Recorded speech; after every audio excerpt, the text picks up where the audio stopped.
take your seats. We're going to start. We're on the record. We are on the record. Hello, everybody, and welcome to the Sunshine Ordinance Task Force EOTC Committee meeting. City Hall, Hearing Room 408. What time is it? It is 3:33 p.m. Mr. Young, will you call the roll? This is the meeting of the Education Outreach and Training Committee for June 20th, 2017. On the call the roll. Member Eldon. Present. Eldon present. Member Fisher. Present. Fisher present. Chair Wolf. Wolf should be here shortly, and just know Member Fisher is sitting in as chair until Member Wolf has arrived, and I believe Member Moss is sitting in as a guest today. We have a quorum. There are no agenda changes that I know of today. I do not. Do any of my colleagues have any? Do you, Mr. Young? No? Then can you call the first item? Next on the agenda is item next number item? 2.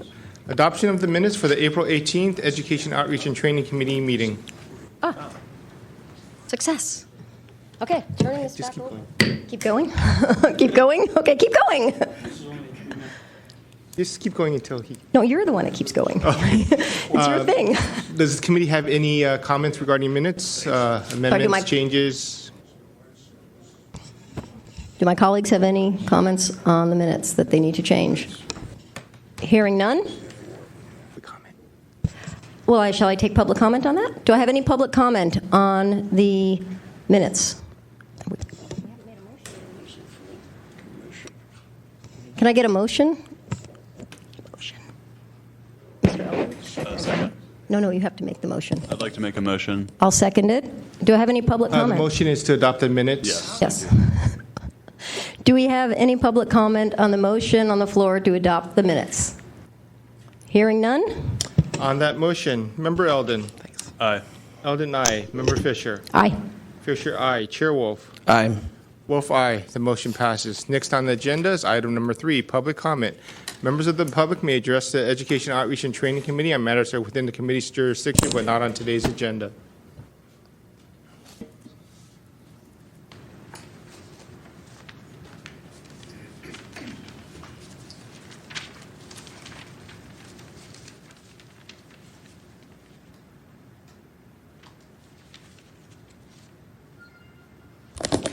Members of Education Outreach and Training, Ray Hartz, Director, San Francisco Open Government. You will see here a list of 10 orders. These are 10 determinations where the task force as a body has found violations of the placement, regarding the placement of a 150-word summary in the minutes of meetings. And I would like to, at this time, address one of those, and I apologize, I did a typo here. 11070 is actually 11071 against the City Attorney Dennis Herrera. And the decision in that case read as follows. The task force shall notify all city departments and agencies that include public comment summaries as attachments to minute meetings, instead of including such comments in the body of the minute, violate Section 6716, notwithstanding the advice of the city attorney. Part 2 of the determination was the task force finds the city attorney's office in violation of Sunshine Ordinance Section 6721I for continuing to advise clients that public comment summaries may be attached to the minutes. That advice is inconsistent with the Sunshine Ordinance requirements that the minutes that the city attorney's office shall act to protect and secure the rights of the people of San Francisco to be able to access public information and public meetings, and shall not act as legal counsel for any city employee or any person having custody of any public records for the purpose of denying access to the records. The task force recommends the city attorney's office reconsider its interpretation of Section 6716 to avoid confusion over placement of the public comment summaries in the minutes and to comply with the requirement to maximize public access to public information and meetings. Many people who've heard me speak just go, the reason they try to interfere with you or whatever is because you use the wrong words. Well, telling somebody they can't use words is censorship. It's the very definition of the word. They don't like the tone of my voice. They don't like what I say. But most importantly, in all that, what they really don't like is my opinion. And the Brown Act is specifically there so that a person like me can go before a public body and say the things that I say. You may not agree with my style, you may not agree with my methods, but the bottom line is I have a right to use those words and those phrases and that tone that I choose to. And in protecting that, I'm not just saying Ray Hartz gets to do these things. I'm saying any member of the public has the right to do those things. And once you start putting restrictions on people, saying they can't use certain words and so forth, what you're doing is limiting public participation and restricting people's rights under the law.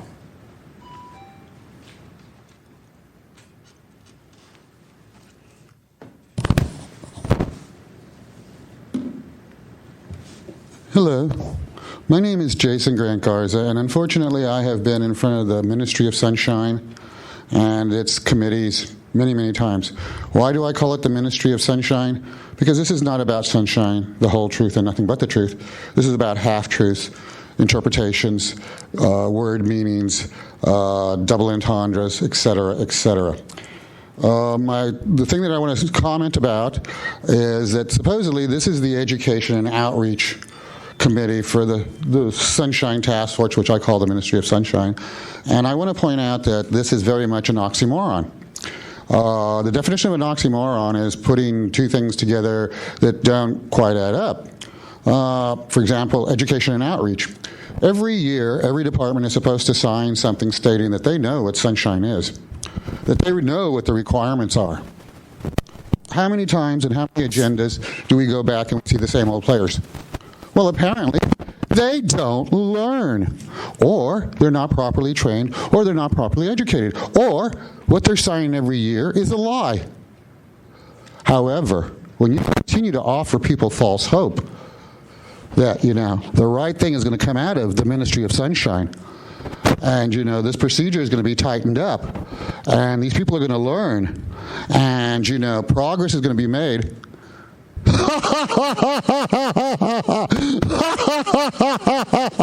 I have been coming in front of the Ministry of Sunshine for well over many, many years, probably 5 to 10. I have multiple items. If you go to YouTube and look under Jason Garza, you will see over 1,000 videos of being denied by the Department of Public Health, coming to the Ministry of Sunshine, and then them, of course, having the wrong interpretation about HIPAA law, follow-up, no correct procedure. Well, here we are again. Thank you for allowing me the ability to not only create more films, but to expose to the entire world not only the farce, the inhumanity, the fact that, like I said, this is an oxymoron. And everyone who sits on this thing, who supposedly is well-educated and well-trained, unfortunately, you're not going to like this comment.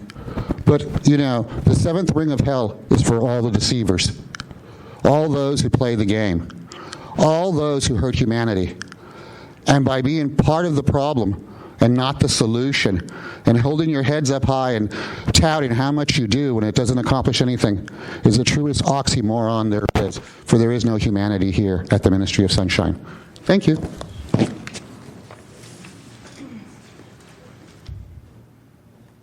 Hi, I just want to go on the public record and say a few things which I find to be very strange.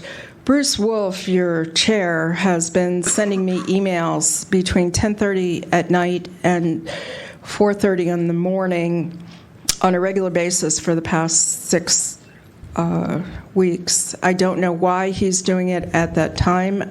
I've told him to stop. It wakes me up. I keep asking him, he called a special meeting on June 27th. I asked him who's going to attend, what's the agenda, what's going to be discussed, what's the desired outcome, how do I prepare for it, and I never get answers from him. I just get these circular emails between those hours, which I just keep sending the same email over and over again. So I contacted Jessica Bloom of the Ethics Commission, thinking that maybe she can get some kind of clarification. And Bruce Wolf did respond during normal business hours with a completely different version of events. that he wanted some kind of global agreement regarding outstanding complaints, and that this was going to take place on the 27th of this month. I don't know why this is going on. And in addition, when I would call Victor Young to ask these kind of questions, he would just hang up on me. And that's been going on for a long time. So I find his behavior to be very strange, especially for someone who chairs a task force that has to do with transparency. And honestly, I don't know what this hearing is about on the 27th. I will take one more email from somebody telling me what it's about so I can prepare for it. But honestly, the Arts Commission is not ever going to comply with the Sunshine Ordinance. They don't even know what it is. They don't care. And they look at this entire thing as a nuisance.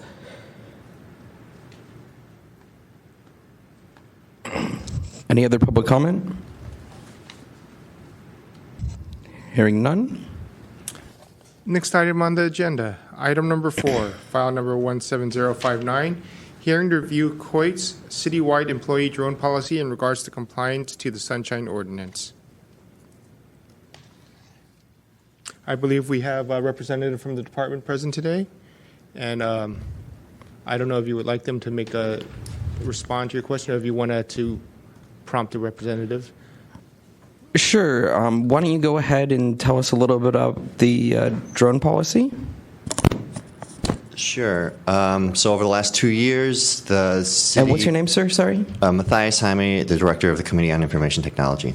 Great, thank you. Over the last 2 years, the city has been working and developing a citywide employee drone policy. And in May, a final policy was brought to COIT and approved. And going forward now, departments are responsible for developing a specific drone policy for department use. And we are in the midst of working on those specific drone policies with each department.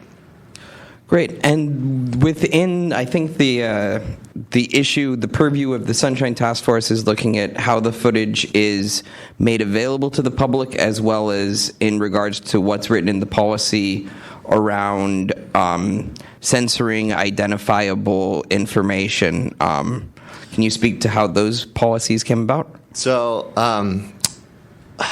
I tried to express this to Victor and to some members of the task force that I'm not a Sunshine expert, and the policies only to support extra specific requirements for how drones are used. But the Sunshine compliance is actually, this kind of question is for the city attorney or for the departments themselves who will be complying to the Sunshine requirements. So to the extent possible, I'll try to answer them.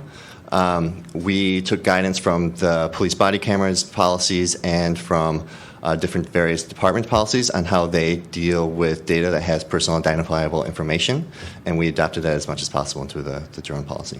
And you referenced the city attorney in regards to the person or the entity responsible for working through those Sunshine issues. Has this policy been reviewed and consulted with the city attorney's office? Yes. Great, thanks. Do any of my task colleagues have any questions? Yeah, I do. So is there a central place that all of the drone footage is going to be stored, or is it per individual department that's going to be storing the drone footage? Each individual department should store their own footage.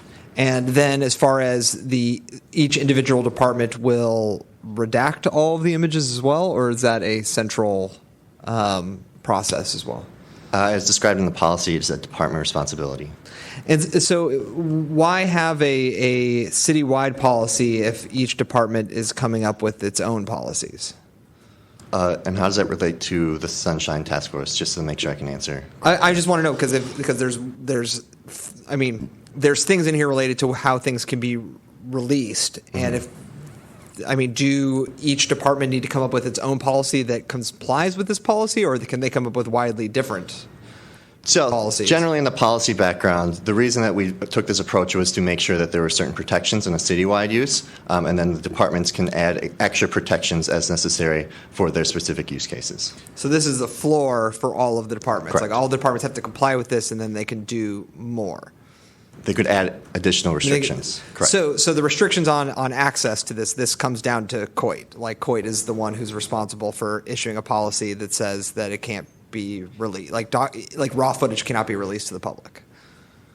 Can you rephrase that question? Sorry. So the floor policy, which is the citywide employee drone policy, which says that raw footage cannot be released to the public.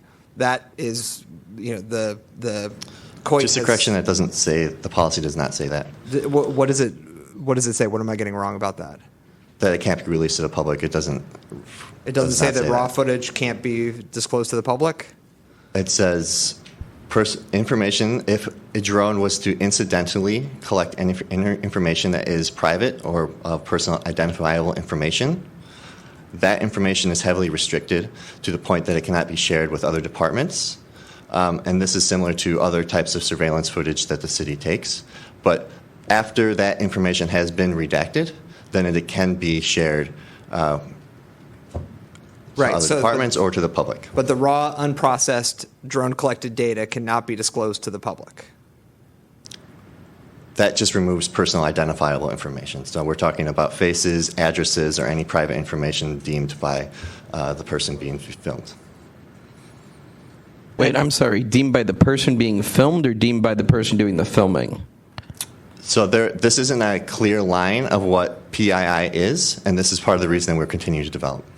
But how would the person being filmed even necessarily know they were subject to drone footage? I don't understand how they would enter the equation as to what's private.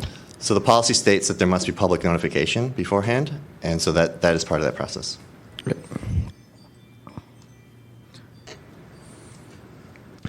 I mean, is there a particular area of the Sunshine Ordinance that allows for images, drone footage that contains addresses or people's faces to be withheld?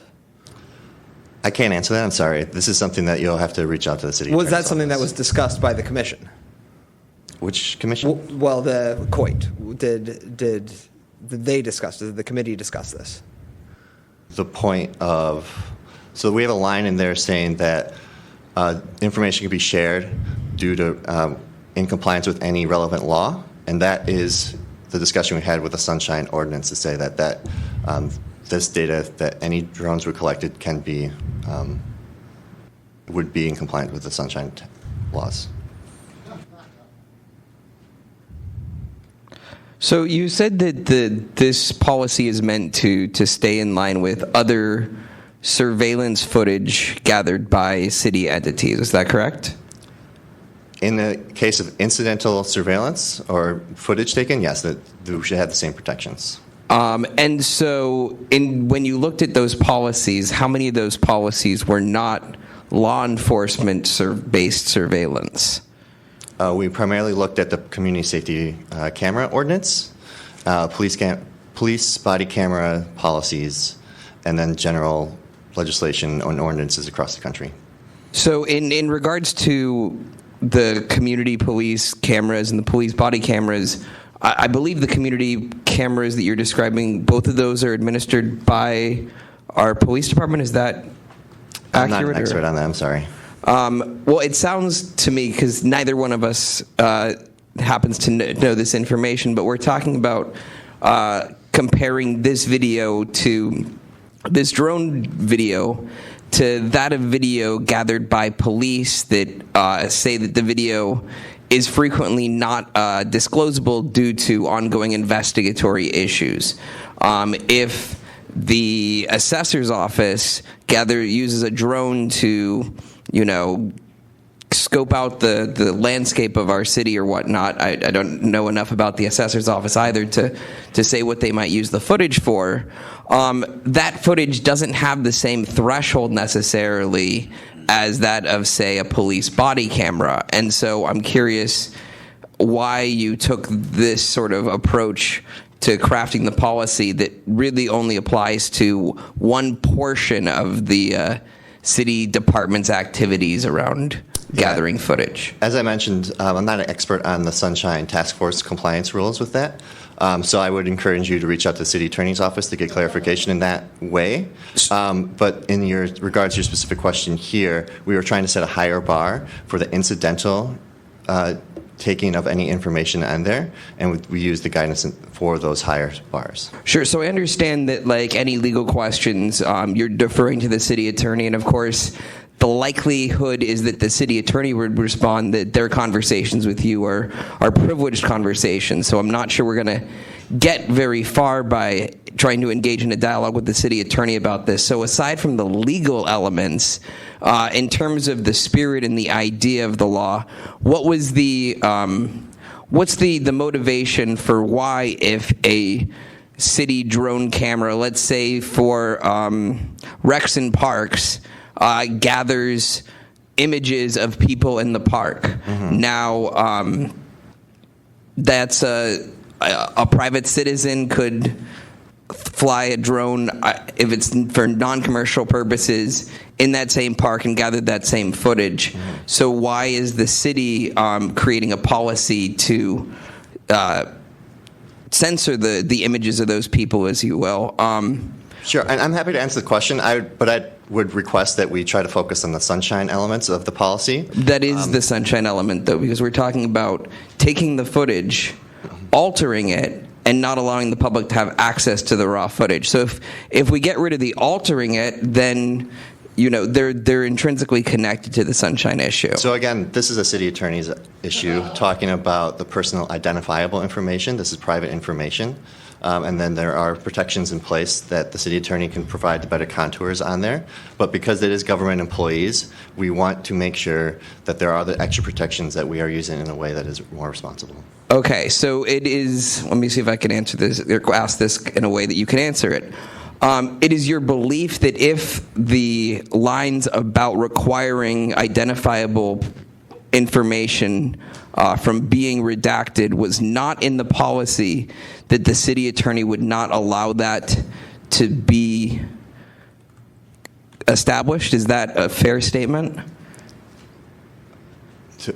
What would not be established? That wouldn't be shared? I'm sorry. Let me try to figure out how to say this more directly. So if you didn't have the line saying that identifiable information needed to be redacted, would the city attorney have a problem with going forward with that policy?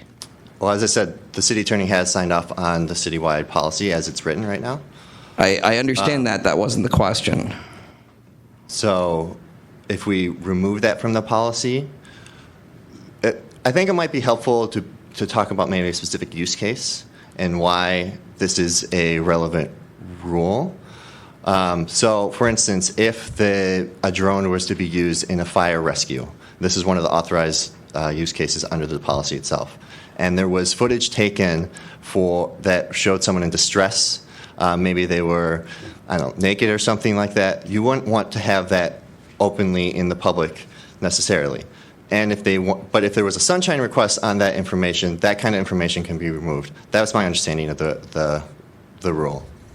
Right. I guess my question is, there are obviously departments that the way it's written is necessary, and there are some departments that seem like it may not be necessary. And this policy, as you described, is the baseline.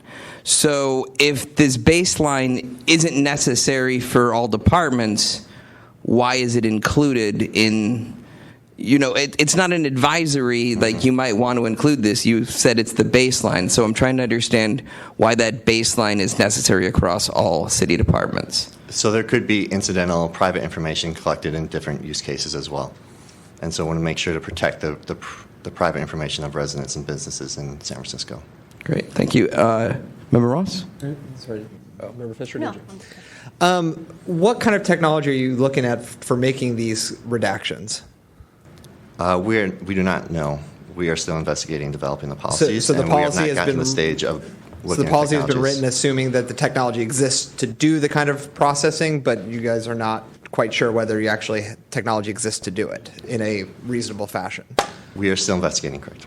And is it if so, you mentioned about notification. Is it my understanding that, I mean, does this policy apply that if, say, a drone was flown over the Bat Kid thing in front of City Hall and there were signs up saying that a drone may be flown over this, then those faces don't need to be redacted from that video, or do all, images need to be redacted from it?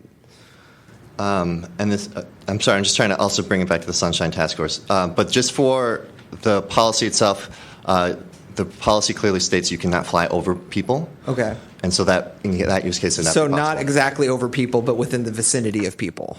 I mean, marketing materials is one of the uses in here. So I would assume that taking a drone video of the Golden Gate Bridge is going to capture tourists, in it.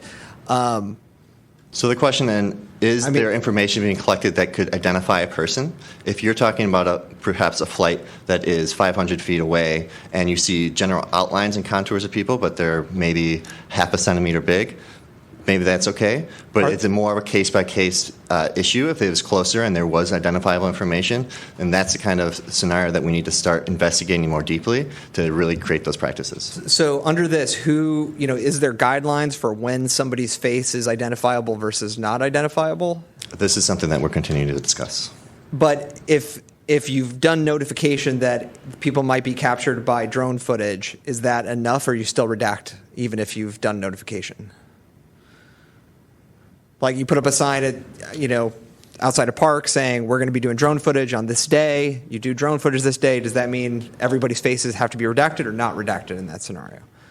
There is, in the policy itself, it's very focused on the authorized use case. So, for instance, I think an example might be that one of the recs and parks wants to use drones to do tree maintenance, for instance. So there would be public notification that before the drone could be flown over there, they'd be surrounding the area saying that you cannot walk under there, that there's going to be a drone flight, and we also have an online notification system there. During the course of that flight, if there was information that was collected that was not related to the business purpose, for instance, like in your example, a person's face or maybe some other identifiable information, that information should be redacted because it does not have to do with the purpose of the flight, which is tree trimming. But currently they do not have the ability to redact those images. We are still investigating. I'm not sure. I cannot answer that question. That's something you have to ask the departments about what their technology ability is. Okay. In the event that a agency gave a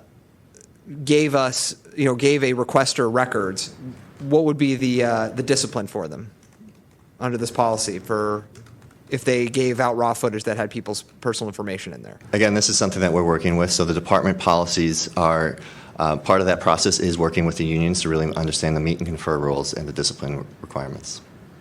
But, say the agency itself. That's just as a matter of policy. They decide that they're going to... Right. So I can't answer that because we're still developing that and discussing with the unions what the appropriate discipline would be. I'm a little concerned about it. I'm not really sure I have many more questions, but... Any other questions? It sounds like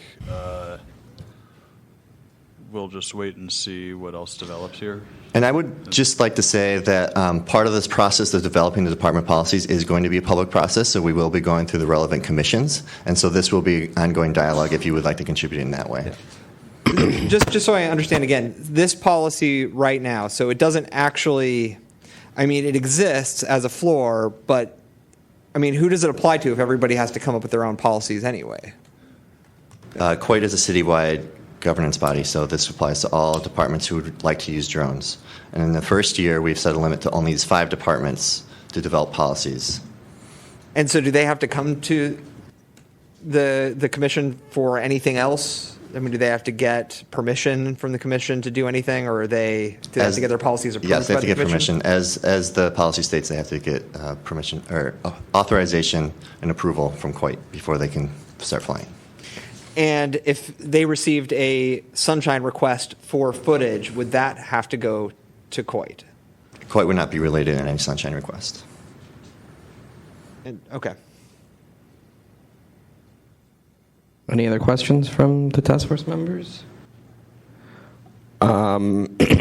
Do we see a motion coming out of this, or should we hand it over to public comment at this point?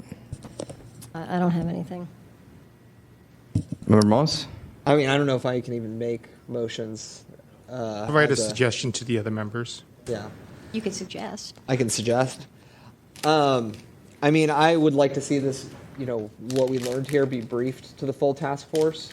I think that it would probably be appropriate for us to draft some sort of letter explaining how the Sunshine Ordinance works and, how this is not, compliant with it, and ask for some sort of response from the commission to explain. If I'm not sure who the expert is to come testify, because, we have people who don't necessarily know the Sunshine Ordinance, but somebody has to, right? And somebody needs to be able to explain to us how this works with the Sunshine Ordinance, because to me, it looks like we have a policy here that is, inconsistent and, with the Sunshine Ordinance, and that as soon as somebody flies a drone, somebody's going to file a request for it, and they're going to get rejected, and then they're going to complain to us about it, and then we're going to have a hearing about it, and then have city employees who are in a position where, on one hand, they might be violating one policy, and on another hand, they'd be violating an ordinance. And I'm not sure which takes precedent in that regard, but in any way that we could head this off before it gets to that point, I think would be positive. And I think that if the task force was going to come up with guidance, we should do it quickly before these 4 departments come up with their own policies that are also further not consistent with the Sunshine Ordinance. Great. So you've been taking the lead on this issue in the past. Do you feel comfortable writing and introducing a letter to the full task force at the chair's discretion, or hopefully the next Sunshine meeting? I feel comfortable to write the beginning of a draft, and maybe one of the lawyers who sits on the committee to do another pass at it, or that we could discuss it. I'm not prepared to write a final letter or a letter that I would send. But to sort of have the first letter and then have that go to the task force, and then maybe one of the lawyers can take on finalizing it or whatnot? Yeah, I can certainly do that. Great. So I'm going to make a motion that we refer this matter to the full task force, with Member Moss presenting a letter and introductory remarks and coordinating with the chair about anyone who we may be requesting to attend that hearing. Can I just ask one more question of the... Sure. Before we... Is there a second before we... Yeah, that sounds good. Anyone want to second that? I'd like to hear it again. The motion is to refer this matter to the task force with the intention of having a draft letter prepared for the task force review to potentially send to COIT. I can live with that. I'll second that. And you had one last question? Just one question. How far along are the 5 departments in crafting their own policies? Very early stages. Okay, great, thank you. All right. Any public comment on that motion?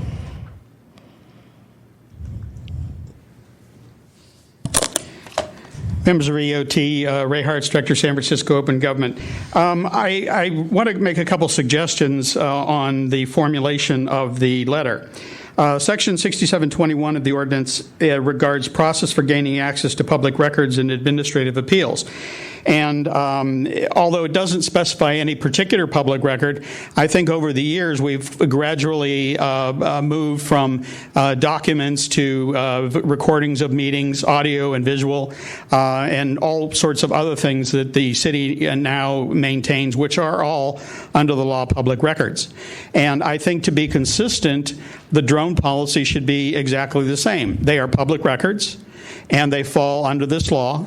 And as a result, they are disclosable unless a justification under the same law says we don't disclose this. One example you've used so far, public park. The Parks Department decides they want to do a drone flyover and take pictures. They put up signs saying that's what they're going to do. But some poor joke who doesn't read or doesn't care or whatever goes into the park and in the drone flight is caught smoking a bong. which, unless he has a medical marijuana card, is illegal. Now, is that disclosable? Well, it's a picture of somebody committing a crime. If it's investigated, if the police come and arrest him, now it's part of a criminal investigation, so forth. So I think you follow my logic. Consider it just as you would any other public record, or meeting recording, or anything else, and then basically follow the same rules as you currently do. The second part of that section is 6721.1, policy regarding use and purchase of computers. And it says, in the policy, it is the policy of the City and County of San Francisco to utilize computer technology in order to reduce the cost of public records management, including the cost of collecting, maintaining, and disclosing records subject to disclosure to members of the public under this section. So basically, this is basically something that falls right in the purview of that particular section, because I don't imagine any of these drone flights are going to be put into some sort of a 35 millimeter camera or a home camera. They're going to be put into a computer system, and they're going to be viewed in the computer system. They're going to be edited in the computer system, and if they are redacted, they will be done in a computer system. So under this section, one of the things that they should be considering is, how are we going to apply the implementation of this drone footage into our computer systems in such a way that it will allow for access to the public.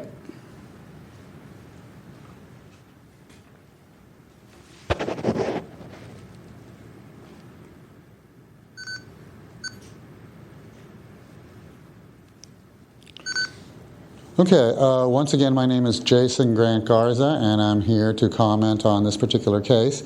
Earlier in the case, I believe the chair had said, that one of the things they have is that the people who get up here, like the prior person to explain, half his explanation was, well, this is what the city attorney has said.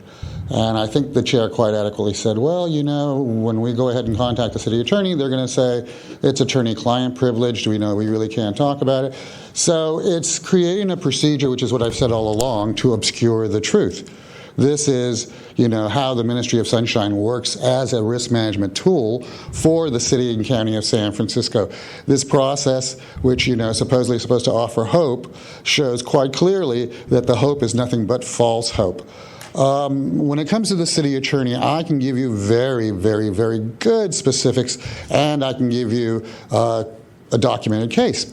In 2000, I was illegally arrested and denied emergency services at San Francisco General, and took the city to court over the denial of emergency services. The city attorney happens to be the same city attorney now, Dennis Herrera. During my case, amazing, how many years later? 15, 16, 17 years later. During my case, the city got up and testified that it had complied with federal law and had my case thrown out. In 2007, 6 years later, through the Office of Inspector General, the city signed a confession admitting fault and guilt for having broken federal Impala law regarding all of, what I'm stating. At that point, I went to the city attorney for an explanation. I'm the one with I'm the victor. I'm the one with the confession. I'm the one who can point out how the entire thing is rigged, how the Ministry of Sunshine falls into it, and how it's all set to fail and offer false hope. To this day, I have not been contacted. I have videos on YouTube of me trying to follow up. To this day, I have not been contacted, nor helped, nor explained. I, the person with a signed confession admitting fault and guilt. When you craft something that's set to fail with a bunch of nested, internal, repetitive failures, in computer programming, it's known as a program that will not work. When a program is parsed so that each individual compartmentalized responsibility is set to fail, when you put it back together, it will not work. This is nothing more than the exact same principle. When you say, let's speak to the city attorney who's supposed to be there for the public, my case proves it's a farce. Thank you. Any other members of the public wishing to speak on this motion? Seeing none, go ahead and call the roll. On that motion, Member Eldon. Aye. Eldon, aye. Member Fisher. Aye. Fisher, aye. Chair Wolf. Aye. Wolf, aye. The motion passes. I will work with the chair of the full task force to schedule this before the task force. Great. Next on the agenda. I'm going to head on out now. All right. Well, thank you for joining us. Thank you. Item number 5, file number 17006, hearing development of support and training for policy and advisory bodies regarding procedures for posting agendas and minutes, and the disconnect between the clerk who generated agendas and the webmaster who posts agendas. I believe this was continued from our last meeting, and Mr. Plantold has provided documentation as requested by this committee. It is in the packet. All right. Mr. Plantold, do you want to go ahead and kick us off? I was trying to. This mic needs to be on. Okay, thank you. I was trying to respond to the request. Are you trying to ask me to summarize again the concerns and allegations for the benefit of the audience? Because the way I was given it, you wanted me to offer suggestions in language, and then you were going to go from there somehow. Yeah, I mean, I think that for the benefit of the audience would be great. I have them in front of me, and we can sort of walk through them as a committee, but given that the audience doesn't, I think sort of you're a quick point of view of why you're here, and... Okay, so there were 2 different series or types of complaints I'd made that really could not be addressed for, if you will, upholding the complaint, but indicated what I thought and some others on the committee here thought might be problems. One is that the requirement to post on the website 72 hours in advance is problematic when department staff who handle development of an agenda then have to pass it over to an IT person to post it, because that IT person has to make sure that the language doesn't contradict any policies, meets protocols. And the scenario I ran into is late one Friday afternoon, a chair of a committee sent something off to the IT people for a meeting that was going to be Monday night. So thinking it was almost like an automatic, you put it in the mail example, that person thought it was posted on time, and it wasn't, because the IT person had gone home. Mm-hmm. And therefore, suddenly there's this disconnect. And nobody had ever talked to the IT person about, you need to be sure that the staff who give you something to post know how long it may take you, IT person, to process this, that you're not a pass-through machine. So that was a problem that I ran into, the timeliness of communication needed and training for IT people to work with the staff on making sure this 72-hour posting is actually 72 hours. So that was one issue that had come up. The other is the responsibility, I say, of the departments to make sure their staff are trained in understanding the timing and the need for posting so that staff can do it well and properly. If you have additional questions, go ahead and ask me, please. Sure. I guess my only question is, what would you like to see this committee do? Would you like to see us write an advisory letter to distribute to departments, which I guess would probably go through the full task force to sign off on? Would you like us to be somehow connecting with COIT, who seems to be the ones that are generating the sort of base floor policies, and see if there's a way for them to work with us on that? What is... So the involvement with COIT is something new to my thinking. I'm not going to suggest it. I'm not going to oppose it. The idea of an advisory letter had been brought up the last time, and that's, to me, the easiest and best way to start this process, that this committee consider recommending the full task force write something in the way of urging and training departments to do this. Because here again, that's not the same as a requirement. Understand that you can't authorize a change in the ordinance. The voters would have to do that, and therefore this could be something that may eventually need to be on a ballot or in some other way appropriately authorized, but an advisory gets it out there to departments to start thinking about better coordination and timing of communication. Advisory is fine by me with a start. Send it to the task force. And when that item comes up for the task force again, please let me know so I can come back to either answer questions or respond to any comments, thoughts the task force may have then. Sure, that sounds great. Victor, any concerns about that process that we just outlined? It's my understanding that the committee would refer this back to the full task force with a recommendation to draft a letter to possibly issue to all departments with recommendations. However, I believe that this committee should come up with those recommendations before sending it back to the full task force. Right. I was just curious if there was any concerns about disseminating into the departments through the task force. That's at the discretion of the task force itself. All right. Cheers.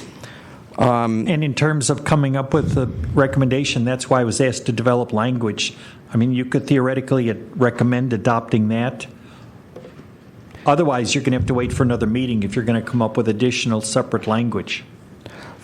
I mean, I think we can avoid waiting for another meeting by taking what you've written and then filing a motion for one of us to take that and present it in a more letter-type format without forcing it to this group again.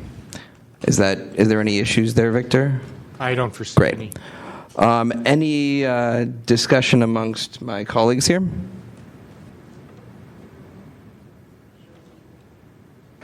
Do either of you inclined to take what Mr. Pointhold's written and condense and summarize it into a letter? Seeing no volunteers, I'll do it. But Excellent. And seeing no volunteers, I'll go ahead and summarize this. Is there a motion for me to do so and then present to the full task force to distribute to the city? I'll make that motion. I'll second it. For Subcommittee Chair Wolf to... Subcommittee Chair Wolf. I heartily endorse and second that motion for Subcommittee Chair Josh put together the Wolf to letter do that. and share it with the full committee about... Great, so it's been... Yes, I know. Motion has been made and seconded. Any public comment? Hearing none. Hearing none. Go ahead and call the roll. On that motion, Member Eldon. Aye. Eldon, aye. Member Fisher. Aye. Fisher, aye. Chair Wolf. Aye. Wolf, aye. The motion passes. I will work with Chair Josh Wolf on, once I receive that draft letter, I will work with Chair Bruce Wolf to schedule that before the full task force. Great. Next item, please. Next on the agenda, item number 6, file number 17044, complaint filed by Laura Clark against the Ethics Commission for allegedly violating Administrative Code, Section 67.7D, by acting or conducting discussions on an item not appearing on the posted agenda. This is the Ethics Commission April 24, 2017 meeting agenda. And is Ms. Clark here? I am. Great. And do we have a respondent here as well? Yes. Wonderful. All right. We should hear from the complainant first. Is there a motion for... Ms. Clark, would you like to provide a summary of up to 3 minutes? Should we find jurisdiction before we hear from her? It's your discretion. You can do it before or after. Let's go ahead and... Is there a motion for jurisdiction? Yes. I'd like to make a motion to find jurisdiction. Second. Any public comment on jurisdiction? Seeing none? Can I ask, so does jurisdiction mean which of the various rules committees It just means that the task force has jurisdiction to review this issue. versus the rules versus the... The issue is the violation of 67.7D, and I believe the task force is making a motion to find that the Sunshine Ordinance Task Force has jurisdiction to review. Through the chair, do you mind if I respond? Just that this is a department in the city. Like if you were coming to us from, the U.S. military, we'd be like, oh, we don't have jurisdiction over that. So the jurisdiction of the committee doesn't matter. We're just saying it's within the scope of the Sunshine Task Force. Okay, so not complaint committee versus education outreach. In many ways, this is functioning as the complaint committee, although we have a number of complaints, and so they're divided up into our other. Through the chair, it's only about the entire task force, so finding jurisdiction is something that happens as basically a formality in most cases. Okay. For anything, and it's like you find jurisdiction once, any committee would be under that. Okay, so whenever it's appropriate, I don't understand why we're being heard here instead of by the complaint committee. This is the complaint committee. Well, I Victor, thought do you this was want to? the education outreach So and this training is committee. the education outreach and training committee. That's what the members are here for. However, we have enough complaints that the complaints we serve as sort of an ad hoc complaint committee. Okay. Each of our committees do in order to move along the process and allow our complaints to be heard, ideally dealt with in this forum, so that they move much faster when they go before the full task force. Okay. Does that answer your questions? No, but that's fine. I don't understand anything. Through the chair, Yeah. we often have people here for their first time, and we're Yeah. here to help you. Okay. Okay. Why is there a complaint committee? Maybe this is for to address later. Why is there a complaint committee that doesn't hear all the complaints? What? I'm just not sure I understand. So basically, some of the complaints we find that there's information missing, or that we're able to resolve it really quickly and it doesn't need to go before the full task force. So rather than have the full task force that only meets once a month, hear as many complaints as it can, and then we end up logged down and months behind, this is a process that the task force has come up with in order to sort of make things go faster. It's fine. If it's standard, it's fine. It's quite standard at this point. Okay, great. All right, but you don't need to sit down because you're about to go ahead and have your opportunity to. Would you like to adopt that motion? Oh, is there any public comment on jurisdiction? Seeing none, without by acclamation? Sure. Great. All right. Motion is adopted without objection. All right, now you've got 3 minutes. 3 minutes to go ahead and Okay. explain why you're filing your complaint. Okay. And will I have time to, sorry, can we reset? Because I just want to, am I going to have time to address the response that was made to my complaint? You'll have a rebuttal at the end. A rebuttal at the end. Okay. So overall, if I want to put this, so I didn't realize that I was going to be heard today. So I have another letter that I would like to provide for evidence that I will be emailing to you, and I understand that you will consider that before making a final ruling, or no? That would go into the consideration for the full task force, so go ahead and send it to Victor. Okay. We may make a recommendation, but it's in no way final and will be voted on by everyone in the task force. Okay, all right. Caught off guard, but I'm going to try to run with it. So overall, I think that it is very clear that this was not an emergency situation, that the task force knew well in advance that Christine Johnson was taking the job at Spur. They had plenty of time to follow normal procedures, and instead, because there was, I would say, political animus, and wanted to publicly shame a well-established public servant who has been making decisions on the Planning Commission for a long time. They wanted to publicly shame her, and they used the tools that were available to them to try and put her on blast. And if they had taken 10 minutes to consult with the city attorney, it would have been evident that this complaint was not justified, because as soon as the city attorney was brought in, they were easily able to say that this is not an issue. I think that this is an abuse of power, frankly. They did not give Christine time to respond, and they used the opportunity of having a hearing to have an in-private meeting that she wasn't able to attend in order to try and drum up as much public humiliation as they could. And I think it's outrageous. I think that this is not, they are the body that is supposed to enforce giving notice, and it is completely absurd that they would be the ones to not give notice. It's laughable. So that's my initial statement. Great, thank you. Will the respondent? Speakers on behalf. Oh, I'm sorry, sir. Any speakers on behalf of the complainant before the respondent is given an opportunity? Hearing none, go ahead and... Thank you. Good afternoon, members of the task force. My name is Peter Keene. I'm chair of the San Francisco Ethics Commission. I also have with me Judge Quentin Kopp, who is a member of the San Francisco Ethics Commission and is the one who made the initial motion. The underlying matter, which is the fact that this individual was a member of, took a job as executive director of an organization named SPUR, which is essentially an organization that is a development organization, a lot of developers who push various projects in the city. It's a fine organization, but they have a particular point of view.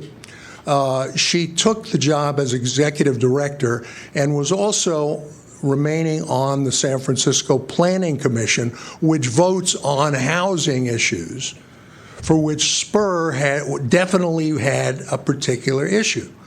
And the members of SPUR, which contribute to her salary, had taken a position in favor of it. I had never heard of Christine Johnson. I had never heard of the particular issue involved at all. When the Ethics Commission met publicly, it was brought to our attention in the initial public comment, which was on the agenda, by Larry Bush. Public comment, we have a point on the agenda for initial public comment on matters not on the agenda or on the agenda. Mr. Bush brought this to our attention as a conflict of interest of a city government official. I had never heard of this. I had no dog in this fight. I still don't, nor did the other members of the commission. However, it appeared to be a clear conflict of interest. Judge Kopp made a motion that we ask the individual not to vote on the particular matter, which was coming up 3 days from our meeting. That's why we didn't have it on the agenda. They had just put this on their own agenda short time ago before. We had heard of it at our meeting, and it was 3 days until she voted on this essential matter that affected the housing for many low-interest people in San Francisco. And so we said we would write her a letter saying, you really should recuse yourself from the vote. It's not proper. You're being a member of this body that is pushing for the development of various stuff, and at the same time, you're going to vote in favor of it. That's a clear conflict of interest. We discussed the fact that it was indeed a matter of an emergency because we didn't have time to agendize it for another meeting, since the Planning Commission was going to meet in 3 days and they were going to vote. So we had to if we were going to send the letter in time for it to have any effect, we had to do with that. We voted unanimously. Sir, thank you for we have just 3 minutes at this point. You'll have a chance to make a rebuttal and also answer any questions. Very well. So perhaps if there's any questions for the respondent at this time. Oh. I'm sorry, we should technically go ahead and ask for anyone to speak in support of you before we allow you the time to ask. I think Judge Kopp would. Members of the Ethics, EOT, excuse me. Ray Hartz, Director, San Francisco Open Government. As Commissioner Keene has mentioned, Section 67.7, Agenda Requirements in Regular Meetings, subsection E, base 2, says, upon a good faith effort, reasonable determination by a two-thirds body of the two-thirds vote of the body, and or less than two-thirds if the members are present, a unanimous vote of these members. And it goes on to basically say that the need for such action comes to the attention of the body subsequent to the agenda being posted as specified, which Commissioner Keene just said that that's what happened.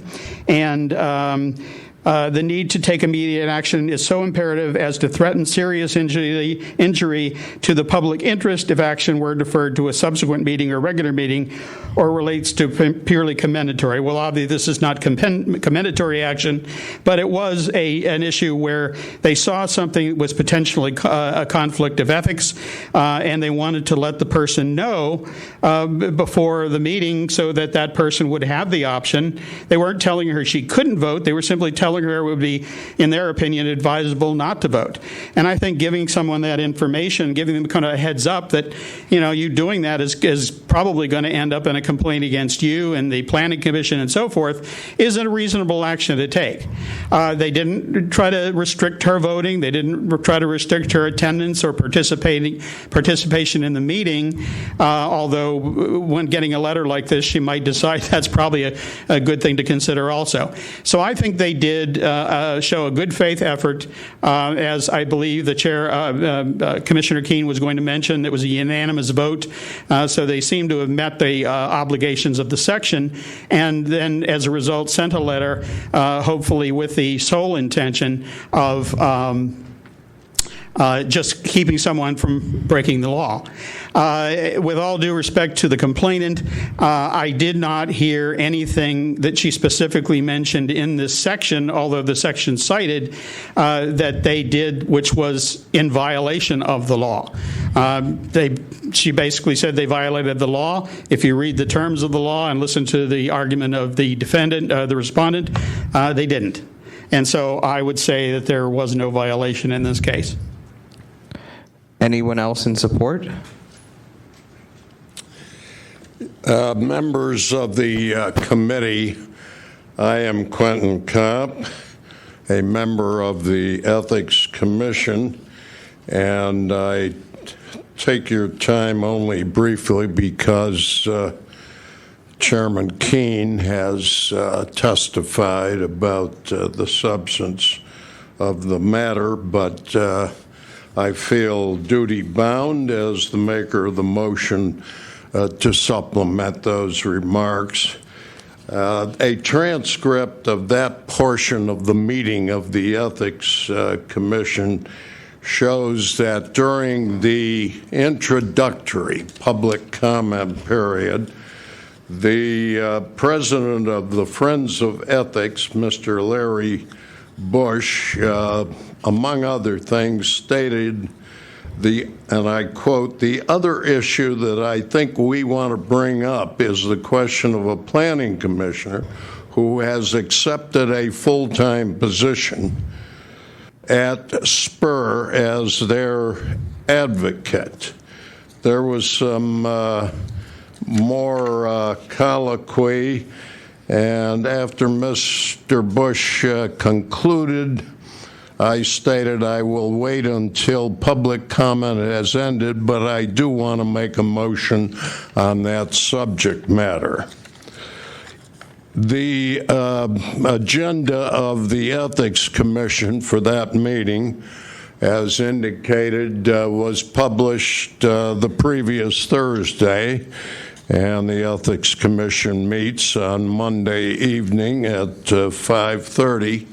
I learned on Friday afternoon from a friend that the subject matter would be on the Planning Commission agenda for the following Thursday, and other facts concerning the Planning Commissioner who was the recipient of the letter eventually sent. The transcript is instructive. Mr. Bush concluded his remarks by stating that the planning commissioner, should resign. At the conclusion of the public comment period, I made a motion to send such a letter. That motion followed a statement by the chairman of the Ethics Commissioner that this had been brought to the Ethics Commission's attention after the Ethics Commission agenda had been published, and that the Planning Commission meeting would be 3 days later. Mr. Kopp, unfortunately, your time has expired. Oh, I thank you very much, and I just invite your attention to the transcript. Great, thank you. Anyone else?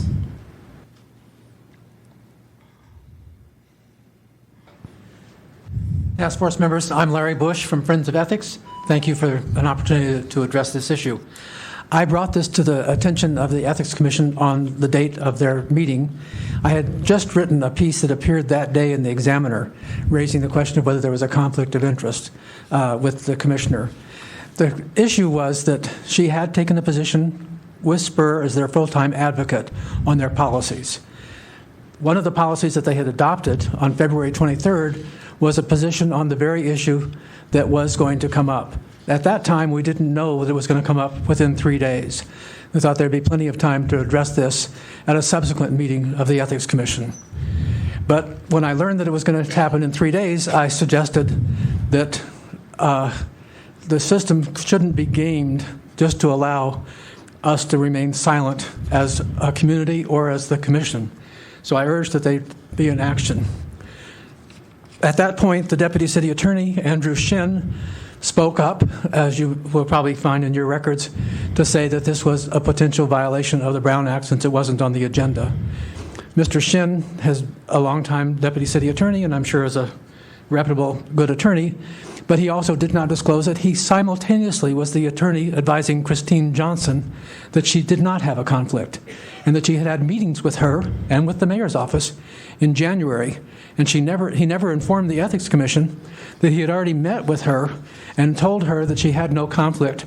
And then up comes the Ethics Commission saying, we think we should send a letter about a conflict, and I guess he didn't like the idea that the Ethics Commission was going to take a different position than he had taken privately without disclosing it.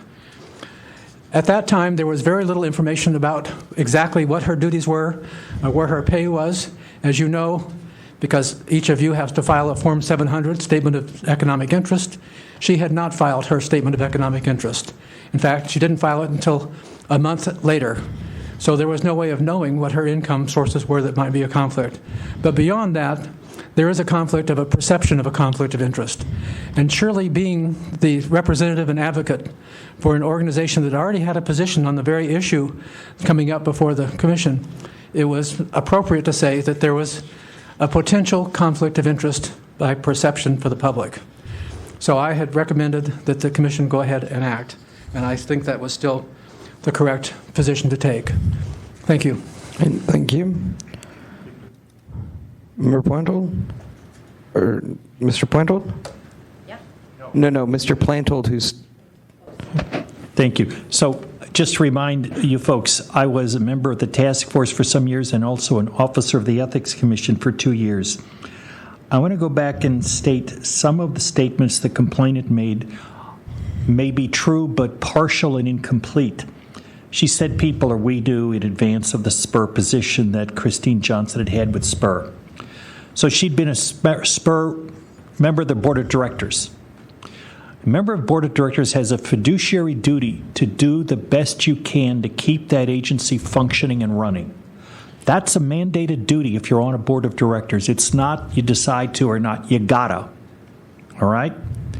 So right away, whatever policies Spur developed were something she had to support. That there was not a letter sent is not the same as not communication. Spur publishes its policies in websites. Sometimes they have forums at lunchtime. But in addition, I want to point out there's a support group for planning called Friends of City Planning that raises money to buy extra stuff. Some of the Spur Board of Directors members are also involved with Friends of City Planning. Some of them have gone to their fundraisers, which cost $200 or more a person. So there's substantial bucks, there's substantial communication amongst the Board of Directors of Spur, planning, commissioners, and staff. To say that the Spur policy was not written in a formal letter is irrelevant to the fact that it was communicated. In terms of Deputy City Attorney Shin, here again, when I was on, I couldn't get the city attorney to budge out of the fact the assigned legal ethics council was having, I thought then, and I maintain now, itself a split on loyalty, trying to advise the commission, trying to advise commissioners. Sometimes they would be at odds. And I couldn't get the deputy city attorneys to say to the city attorney, you got to have somebody else handle this, or you got to have a policy and a procedure when there's going to be a conflict between a commissioner who may be in conflict with ethics. Now, finally, in terms of the emergency, what's been lost here is by suggesting she not vote, this was a public benefit in the fact that it could have made it less likely for planning to be sued over a vote where she, Christine Johnson, was the deciding vote. If she voted and people who were on the losing side didn't like it, they could potentially have sued over her conflict. Ethics was performing, I maintain, a decent duty and action by saying, hey, don't vote. That's been lost in all the clamor about politicization of this. That lawsuits could have been avoided, and they still can be filed now based on all of this. But I maintain ethics took a hard position that's okay. Thank you. Thank you. Anyone else speaking on behalf of respondent? Yes. Sorry, give me one moment. Good afternoon or evening, commissioners. I see it's afternoon. I am Charles Marsteller, and I've been involved with a lot of the crafting of these laws that we have on our books, and I would like to point out some historic perspective on the legislative intent for the laws that we have. Obviously, I wasn't here in '74 for the Brown Act as much, or the PRA on conflict of interest, but I will say that it's patently absurd to assume there is not an emergency waiver provision in such an initiative or ordinance, because it makes it untenable. Otherwise, it would be illegal or unconstitutional, probably. The other thing is that the Ethics Commission charter itself, drafted by Mr. Bush in 93, is also quite clear. The voters' legislative intent was to, in fact, provide a mechanism where the public could have a representative body to immediately take action and point out to the public interest, the greater public interest, potential conflicts of interest or this type of thing, as ethics did in this case. So to say that the body has not been charged with the responsibility of doing exactly what it did is obviously another questionable concept, because obviously that is not the voter intent. We want a robust ethics commission, and we're now on track to having one, and this is a good example of it. Thank you. Great. Anyone else on behalf of the respondent? All right, seeing none, I think it's important for me to disclose that given that this issue arose from Larry Bush and Friends of Ethics stating something that I disclosed to the public, I don't think it's necessary to recuse myself, but I have done web work for Friends of Ethics some year ago, some small job moving their WordPress site over to Nation Builder or something like that. So I don't think it's a conflict at all. It's long in the past, but I think it's important to disclose that. Through the chair. Yeah, mine is not even remotely fiduciary in any way, but I do want to disclose that, like many people in the city, I have seen the complainant at various evening activities. There might even be some Facebook photos of us together, but I just wanted to put that out there. But that won't in any way, impact my ability to rule fairly. Any other disclosures? Yeah, come on, what you got? Can I respond to the disclosure? Sure. I resent that it implied that I hang out and party too much. It was. I'm just kidding. That was a humor joke. Sorry. No humors in ethics. All right. On to the next part of tonight's entertainment. Any questions for either the complainant or the respondent amongst my colleagues? God, I can't thread this. All right. So before we dive into that, I just want to point out that there's a lot of narrative going on with what was explained, and the only part that appears to relate to the complainant or the complaint and the Sunshine Act at this point in time is how this was originally not on the agenda, and then this letter came out as a result.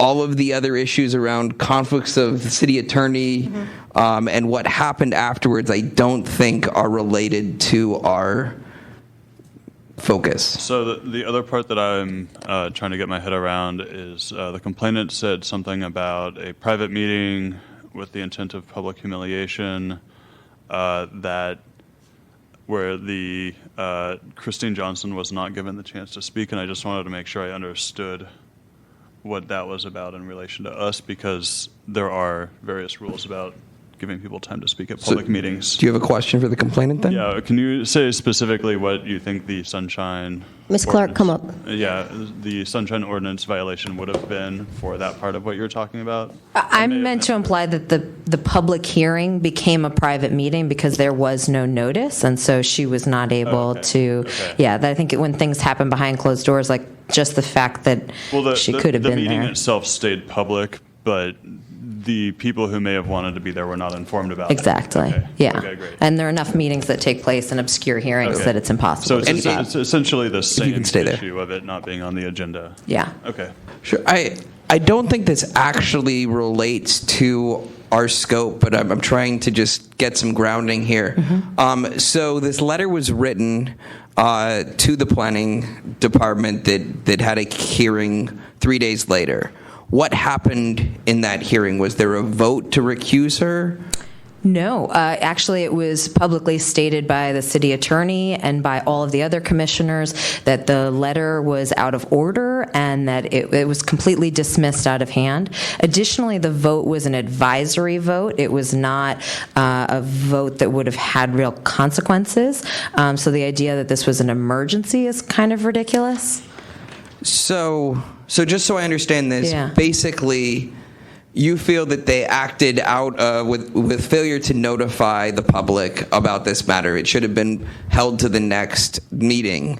But despite that violation, the outcome really wasn't consequential. Is that a fair assessment? No, I would say that they knew well in advance. So the argument actually, it could have been on that meeting because, as Joe Fitz quoted earlier, I talked to COP about Johnson weeks ago. We discussed her alleged conflicts and her upcoming votes.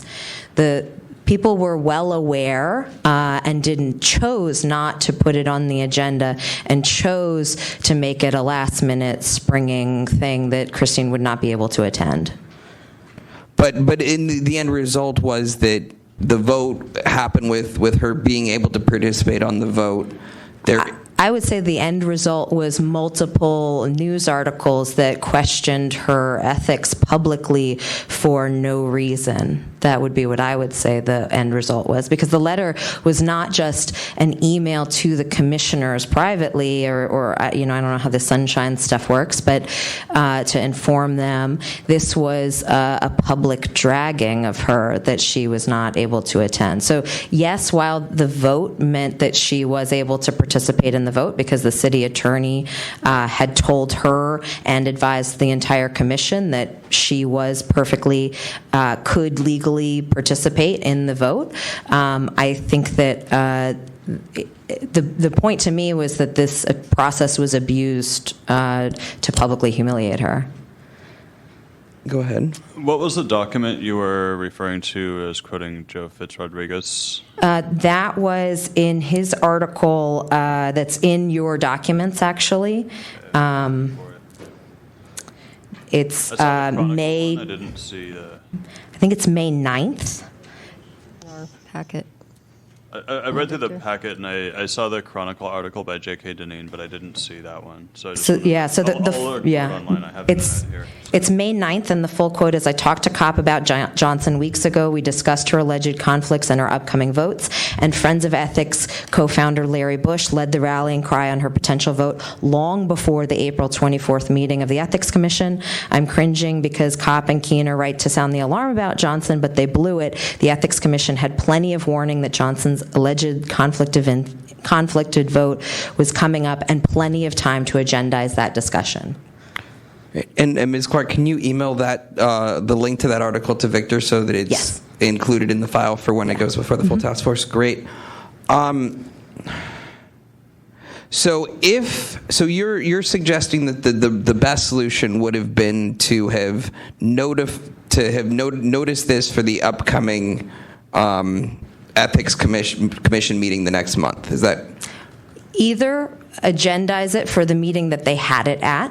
If they wanted to discuss this matter at that meeting, they had plenty of time well in advance. And if they felt like there was an emergency, they could have put it on the agenda for that meeting.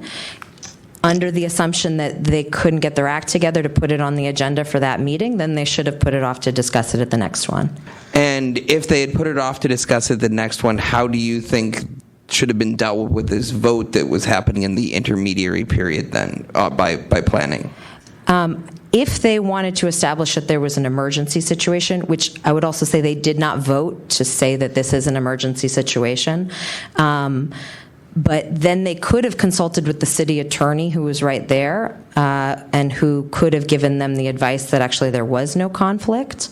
But I would say that, or to determine, so that's under the assumption that there's a need to take immediate action, right? There was no need to take immediate action because this is an advisory vote. Great, thank you. Okay. Any other questions for Ms. Clark while she's up? Sorry. All right. Thanks. Okay, thanks. Any questions for the respondent at this moment? Go ahead and. No, but are we going to do some sort of discussion? Well, we should discuss, and then we'll hear their rebuttals. Yeah, we should discuss first before we let them rebut. Right. That was. What's that?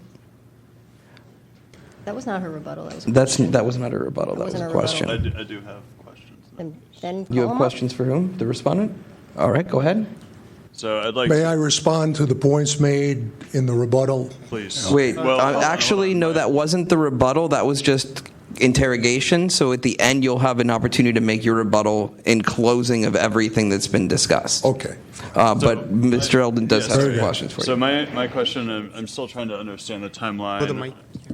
I'm still trying to understand the timeline when you first heard about this, the process you used. I'm reading through the Examiner article now, and it seems to, it seems to say that you guys didn't put it on the agenda, but you're talking about it. I'm just trying to understand this timeline because I can see, per the discussion, why there are reasons why the Brown Act, there can be sort of okay violations in the words of Mr. Plant. That reference was indeed in the article, but that reference is incorrect. It's totally incorrect.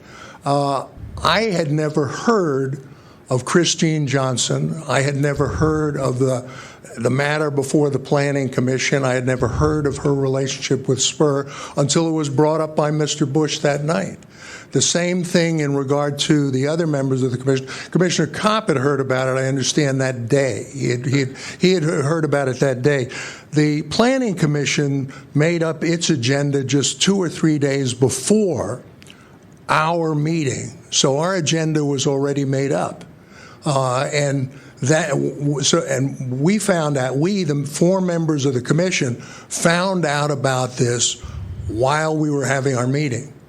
And we found out that we had to, if we're going to take some action, it had to be done within 3 days because in 3 days there was going to be the Planning Commission vote. Yes, sir. Well, in this article, Joe Fitz, the reporter, says, I talked to Kopp and Johnson weeks ago. We discussed her alleged conflicts in her upcoming votes, which seems to go against your timeline that you're laying out here. Not my timeline. He doesn't say he talked to me. I never heard of her. Okay. To my knowledge, Paul Rennie, the other commissioner, and Dana Chu, the fourth commissioner, they never heard of them either. I can let Judge Kopp address your question as to what knowledge he had, but in regard to the others of us, and in regard to it being imputed to the commission, whatever Judge Kopp might have found out about beforehand, I don't think you can impute that to the entire commission when we hear about it for the first time during the meeting. But I'll let you ask that question of Judge Kopp now. That'd be great. Thank you. What's the question? Knowledge beforehand. Right. As I told you. Here, excuse me. Let me ask you the question, please. So I'm reading this article from Joe Fitz-Rodriguez in the San Francisco Examiner, where he says he talked to you. You have to speak up a little bit. Where he said Joe Fitz-Rodriguez with the San Francisco Examiner says he talked to you about Christine Johnson and her conflicts of interest weeks. He does not have his hearing aids today. All right. Who is it who talked to me? Rodriguez? Joe Fitzgerald Rodriguez. Fitz the reporter. He is the Examiner reporter. He covers this. He's interviewed the reporter. With the Examiner who covers housing. And when did he talk to me? He said he had talked to you weeks before about Christine Johnson and her conflicts of interest. I don't recall any such conversation until after this complaint was filed. As I said, I heard from a friend late Friday afternoon. Do you have any idea what he could have been? Do you have any idea what he could have been referring to you about in this article? I don't. So so you hadn't heard of Christine Johnson before? I don't know. Okay. The commissioner, never met her, never heard of her. Okay. Until the Friday before our Monday evening meeting. And their meeting was 3 days later. Okay. I think I can. One of our staff has just told. Okay, I'm trying to work out. I can answer the question. Okay, thank you. One of our staff members just told us, and it was referenced. The article by Fitz is dated May 9th, and he refers to something that happened several weeks before. Our meeting was on April 24th, so his discussions with Judge Kopp dovetail into what Judge Kopp said, that Judge Kopp said he talked to the reporter after the matter. That's what he just said, and he's saying it again behind me. So the fact that Fitz on May 9th is saying, I talked to Kopp told me a couple of weeks ago, that's fine. But it's after our meeting. It's not before. That tells you what. So none of us had any knowledge of this. Okay, that makes sense. Thank you. Okay. More confusion. Excuse me. Go ahead. Enlighten me. I'd also like to ask a question of Larry Bush, who's standing up, and he's mentioned in this article as well. He says, I'm quoting from the same section from Joe. I'm sure you've read it. I talked to Kopp and Johnson about Johnson weeks ago. We discussed her alleges. And Friends of Ethics co-founder Larry Bush led the rallying cry on her potential vote long before the April 24th meeting of the Ethics Commission. Do you know what he's referring to there? Yes, I raised questions about the fact that she was being paid by people who had an interest in the decisions being made at the Planning Commission. But that was a generalized issue. At that time, neither I nor Joe Fitz or anyone else knew that a vote on that very issue was coming up.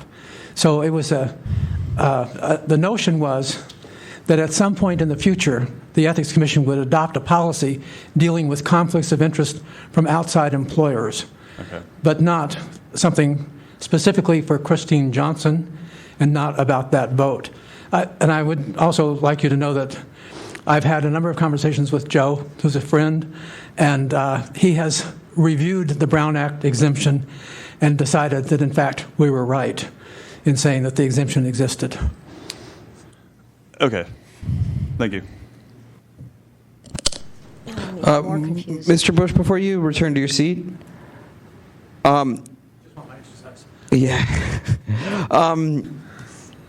in terms of the sort of generalized communication about concerns of potential conflicts with Ms. Johnson, was any of that communicated in the form of communications to either members of the Ethics Commission or on the Friends of Ethics website or some sort of public place where it may have been?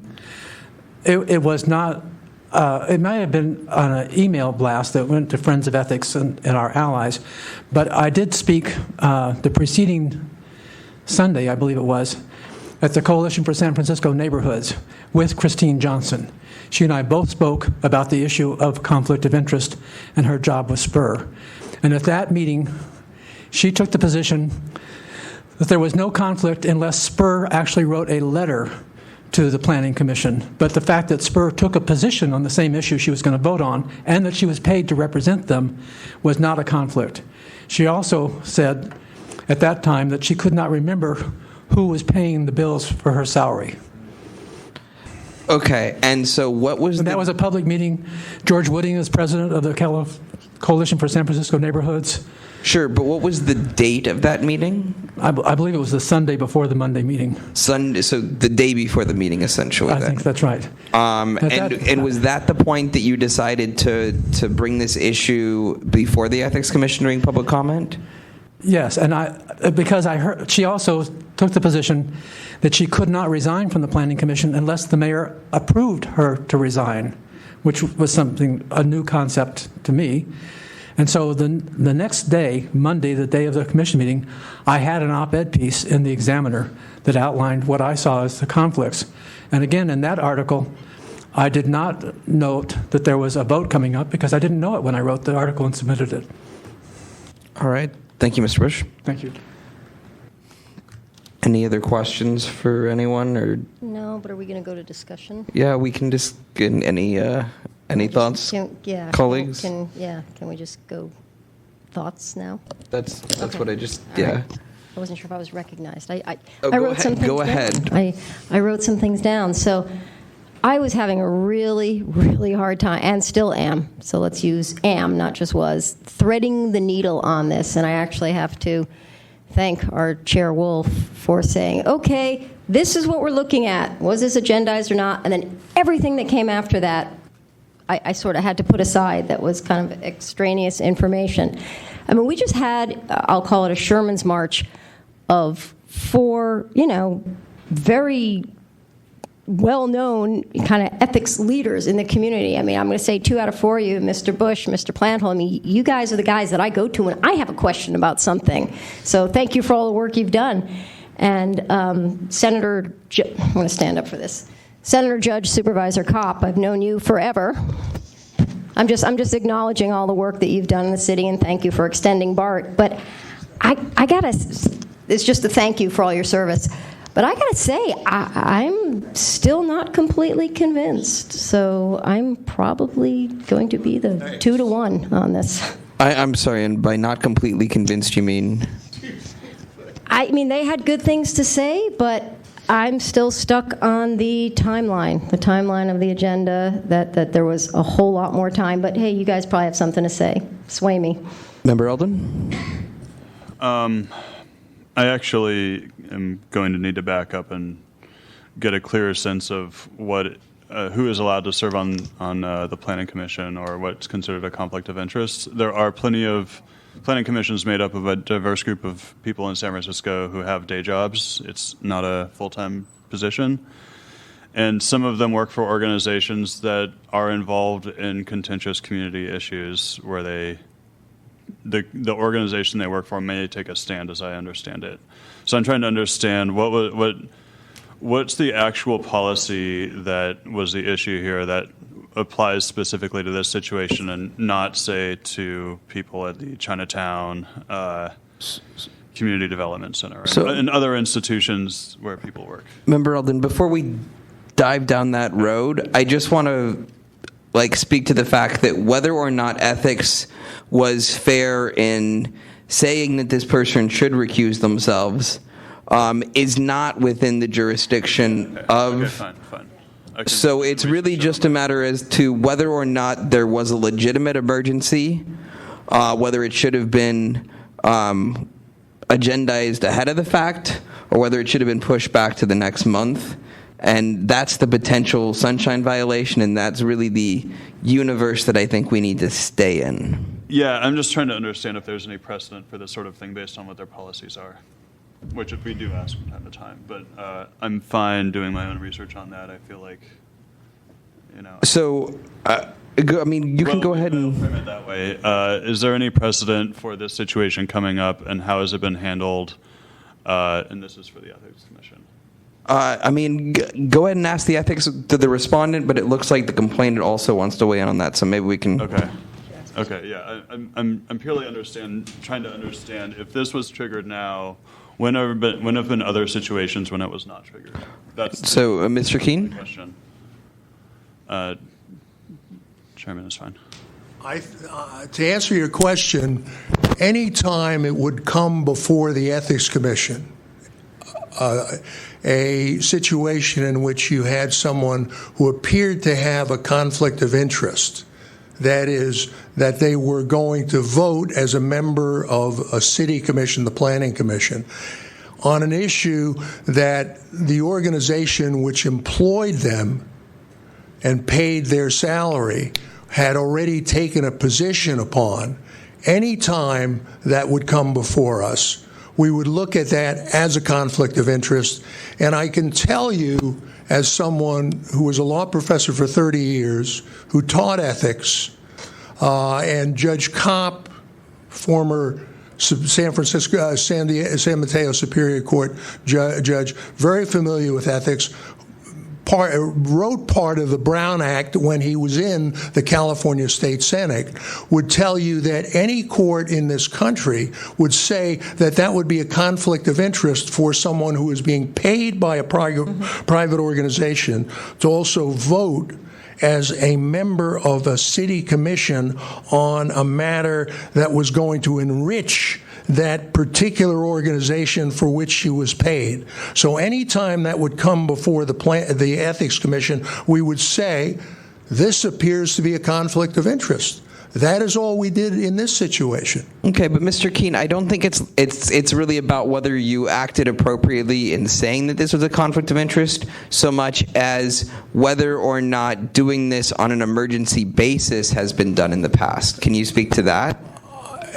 I've never seen this come up before us. I think to answer your question, had it come up before us in this situation, we would have acted just as the law says we're supposed to act in California Government Code Section 54954(2)(a)(b), and that is if by a two-thirds vote of the members present, or if less than two-thirds, a unanimous vote, we had a unanimous vote, there is a need to take immediate action, and that need for action came to the attention of the agency subsequent to our agenda being posted.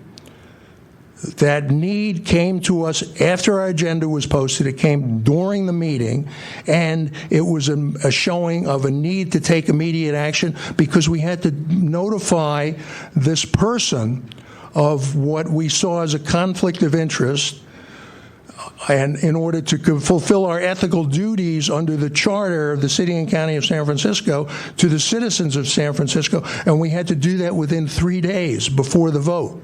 That's the issue.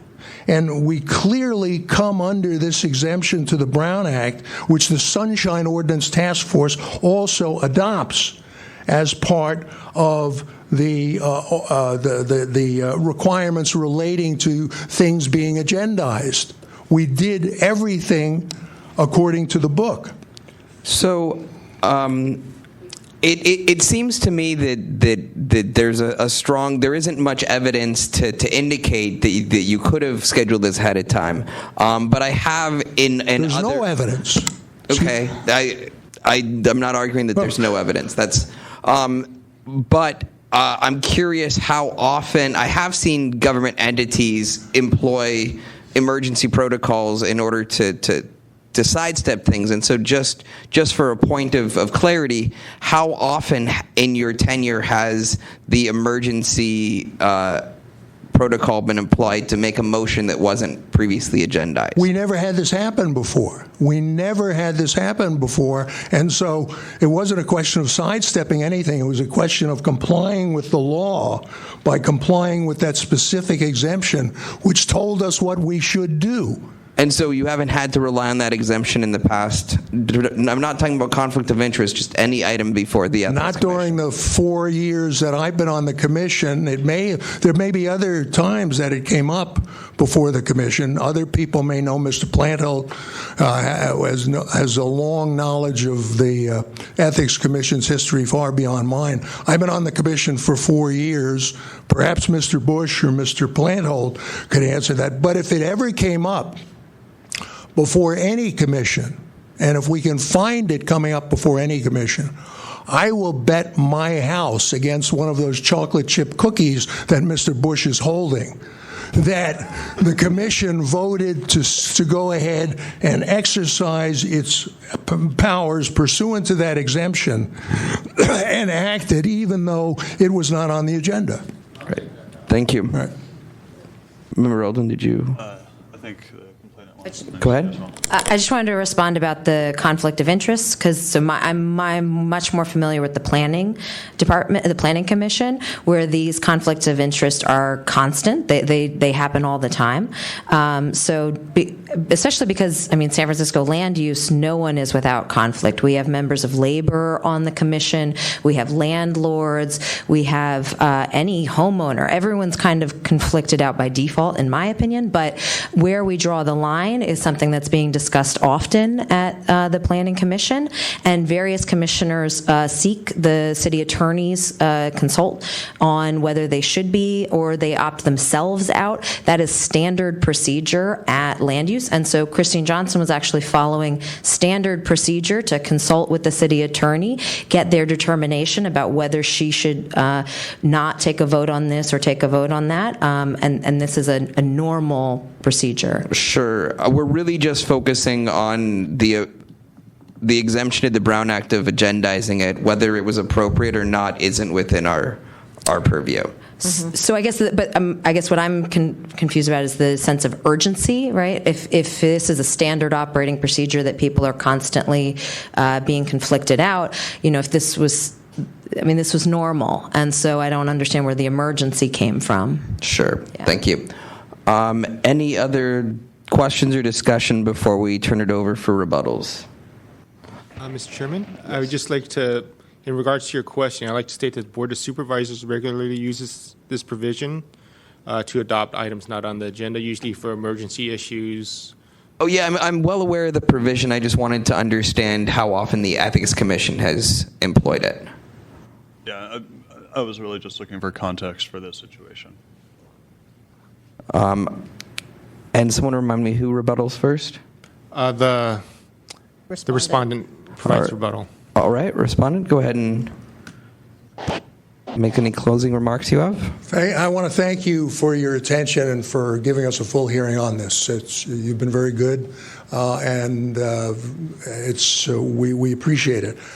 The only thing I would add is I would just once again state the language that allowed us to do this. And that is the exemption to the Brown Act under California Government Code Section 549-542A1. The agency may not discuss any matter not appearing on the agenda unless the legislative body decides by a 2/3 vote of the members of the legislative body present at the meeting, or if less than 2/3 of the members are present, a unanimous vote. We had 4 members present out of 5. We were unanimous in our vote. And that there is a need to take immediate action, and that the need for the action came to the attention of the local agency subsequent to the agenda being posted. You see in the transcript the comments being made by Mr. Bush, by my comments as chair in saying that the matter is before us, that it's properly before us, because there is an emergency, even if it's not rises to the subject of the emergency, it meets the definition of one, that it's something, unless we do it, there's a need for immediate action to be taken. If we don't take immediate action, then it's going to be futile for us to do anything. That's the whole ball of wax, as I see it, for all of you. And what we did is we did it quite carefully. The other thing is that you have to look at it in terms of the overall policy aspects of it. I think Mr. Hart's made a good point here.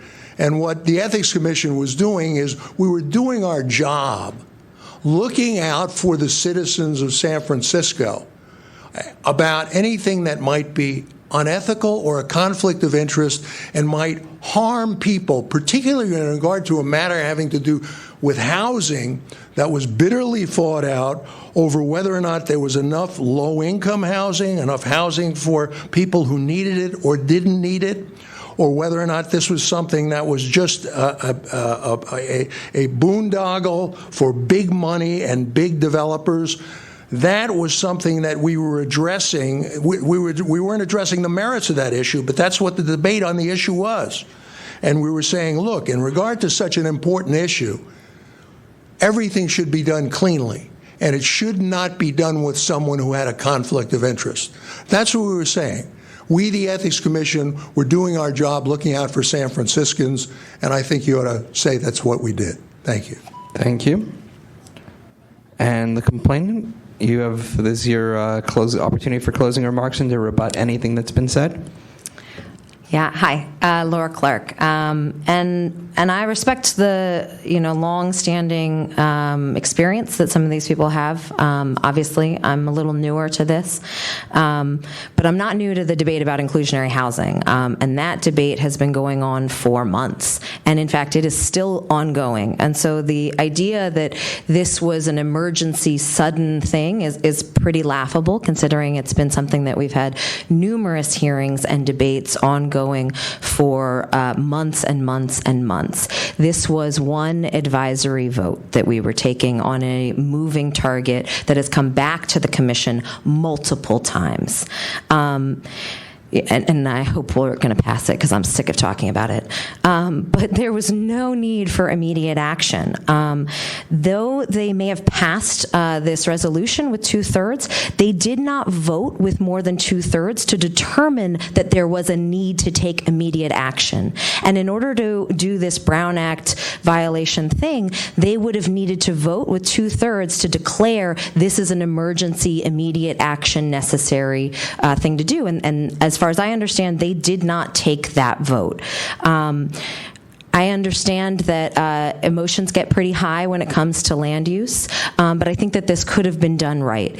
The city attorney was well informed and could have been part of this conversation, and instead it is my belief that there was a deliberate attempt to spring this on Christine and to make sure that there would be a bunch of articles written about this, that she would not be able to be there to defend herself. And I know I would have been there to defend her as well. I also know that, I could have come in with a posse to defend me as well. But, this is something that happens when we're a little new to the experience of obscure hearings that take place in the middle of the workday, when it is very difficult for young people, for working people to engage in this system. I think that we are already disadvantaged by this system. I think that it is interesting that we have mostly older people here discussing this issue and not young working woman of color, Christine Johnson, here to discuss the issue. Thanks. Right, so just one quick note, which is that you will have another hearing, which is when we'll finally decide, so there's still time to bring your posse if you're inclined to do so. So where are we at, colleagues? I'm so torn. I mean, listening to Mr. Keene, I listened to you on the radio for like 20 years. I mean, you give a very persuasive, lucid argument. He graduated from SMU a year behind my father-in-law. Go Mustangs. He's a construction lawyer. But I'm really torn on this one. I think this is probably going to bump right up to the full committee, and we're going to be right back here. I mean, it does go up to the full committee, because I'm... You're not suggesting that the full committee should then send it back to us? No. Okay. Let's do our vote. Great. And then we move on from there. Member Eldon, any thoughts? I mean, it seems like there's room for the Ethics Commission to interpret what they consider to be an emergency and decide that this is the appropriate course to take. And I can see how they can make that argument, and that's really all we're here to talk about. So I'm having trouble, sort of, if you consider the housing policy advisory votes on the Planning Commission to be an emergency that qualifies for the Brown Act. That's what it's all about. And I think most of those assumptions sort of start with where you're trying to get to, and that's not for us to decide. But it is for us to decide whether or not, it was a violation that they took these emergency powers, basically. And I don't know. I'm having trouble finding a violation. Sure. So where I'm at is the most likely potential for a violation, and I don't actually know the law around this, is that they may have needed to have a vote that they were calling it an emergency before voting, which is purely procedural, but I'd like to consult with the city attorney to verify whether or not the complainant's claims are valid. Member Eldon? I'm not sure they didn't have that vote. Could we ask them if they had a procedural vote? Sure. Mr. Keene? Yeah, and you have to, one of the things that you have to look at is that there are two exemptions. One is uses the language of an emergency, and the other one just says that, and that's number that's at B1, and the other one just says that if there is a need to take immediate action. So either one of those, if there is a need to take an immediate action. In terms of whether or not we had a vote, we did have a vote, because you look at the transcript and there's an objection raised that it might be a problem. There might be a problem with the Brown Act. I then indicate that I see that it's appropriate, and you'll see in the transcript, I asked the other members whether or not the other members have any disagreement with that, and there's silence. We then go forward and we then vote unanimously to send the letter. So we did vote, all of the members of the commission were all in agreement all the way through that there was a need for us to take immediate action on this because something was going to happen in 3 days. And that they then voted unanimously to take immediate action on it. So I don't think the procedural question really comes up. So you're saying that there was two distinct roll call votes, or one was a vote by acclamation? There wasn't a second distinct roll call vote. No, there was an indication by the committee that they agreed with the ruling of the chair that we should go forward and discuss it.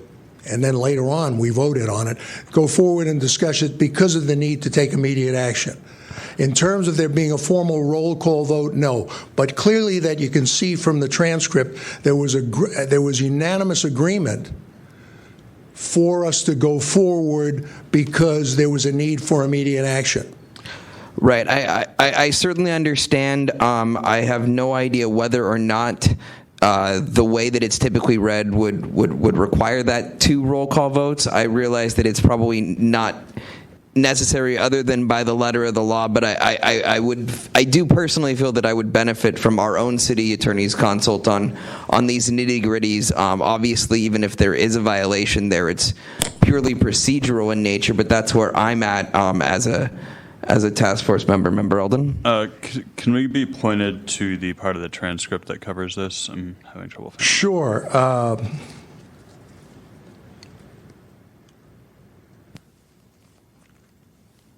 At page 9, you have in terms of where it's, I'll give you, there's a point where the third paragraph now says Commissioner Kopp, yes, and then Commissioner Keene. To the effect that we're doing this, we understand that there is that this is an extraordinary matter, an extraordinary thing that we're doing, and we're doing it because of the expediency that's necessary to get it. Because since we don't have time to agendize it, when the substantive matter is coming up for vote by the Commission and by the City and County of San Francisco, before we'd have a chance to really agendize the matter. Commissioner Kopp says yes, and then I, as the chair, said okay. So we'll have that. Then that will be the motion with the friendly amendment. So you can see in terms of that colloquy, the way things are going there, the statement that there is an extraordinary situation occurring and asking for the consent of all of my colleagues in doing it. Right. I think I'm. Thank you. Thank you.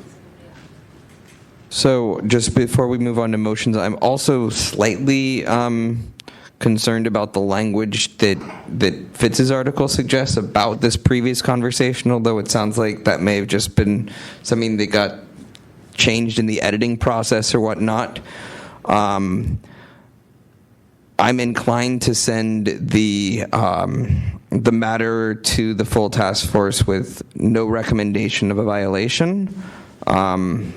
What do other... Could I just respond briefly to the comment? Sure. In order for you to anyone to make any kind of determination that you could that what Joe Fitz's article was talking about was accurately saying that Judge Kopp knew about this before we made up our agenda, and that therefore there was some knowledge on his part that he knew about this before we made up our agenda. In order to accept that, you would have to make a determination that Judge Quentin Kopp, who stood before you a few moments ago, who is almost 90 years old, who was a San Francisco supervisor for 20 years, who was a member of the California State Senate for about another 20 years, who was who was a San Mateo County Superior Court judge, who is the height of ethics in the state of California, ethical, without question in terms of ethics in the state of, you would have to make some sort of determination that he just lied to you. I don't think anyone in good conscience could make that kind of determination against someone like Judge Kopp. So that should be put to rest right now. He has denied it, and it didn't happen. Just so I'm clear, my only point is that there is a disconnect between what Fitz reported and what we heard today, and that although it would be beneficial to hear from Fitz, I'm not sure it's at all appropriate to interrogate or interrogatory with a reporter about their reportage, having been on the other side of that myself. So that's my only point, is that there is this conflict, and I think it's important that we record that conflict. I in no way am intending or in any ways seeking to impugn the statements made by Judge Kopp or his reputation. Mr. Wolf, with all due respect, there is no conflict in terms of the timeline either. We just heard the fact that Mr. Fitz wrote that article on May 9th. He was referring to something in terms of conversations he had had weeks before. Our meeting was on April 24th, several weeks before. Judge Kopp has told you that he talked with Mr. Fitz sometime after that meeting occurred. That is consistent with Mr. Fitz's article, that he had the conversation weeks before. He doesn't say he had the conversation weeks before we had our meeting. He said he had that conversation weeks before. So there's no inconsistency there. I understand your point. I don't necessarily agree with the conclusion, but that's fine. That's really not what we're focusing on. And why are we talking about it? You stood up and wanted to respond, sir. That's why we're talking about it. There's had to be something there to respond to begin with, and I agree with you. Judge Fitz's article is completely irrelevant to any of this.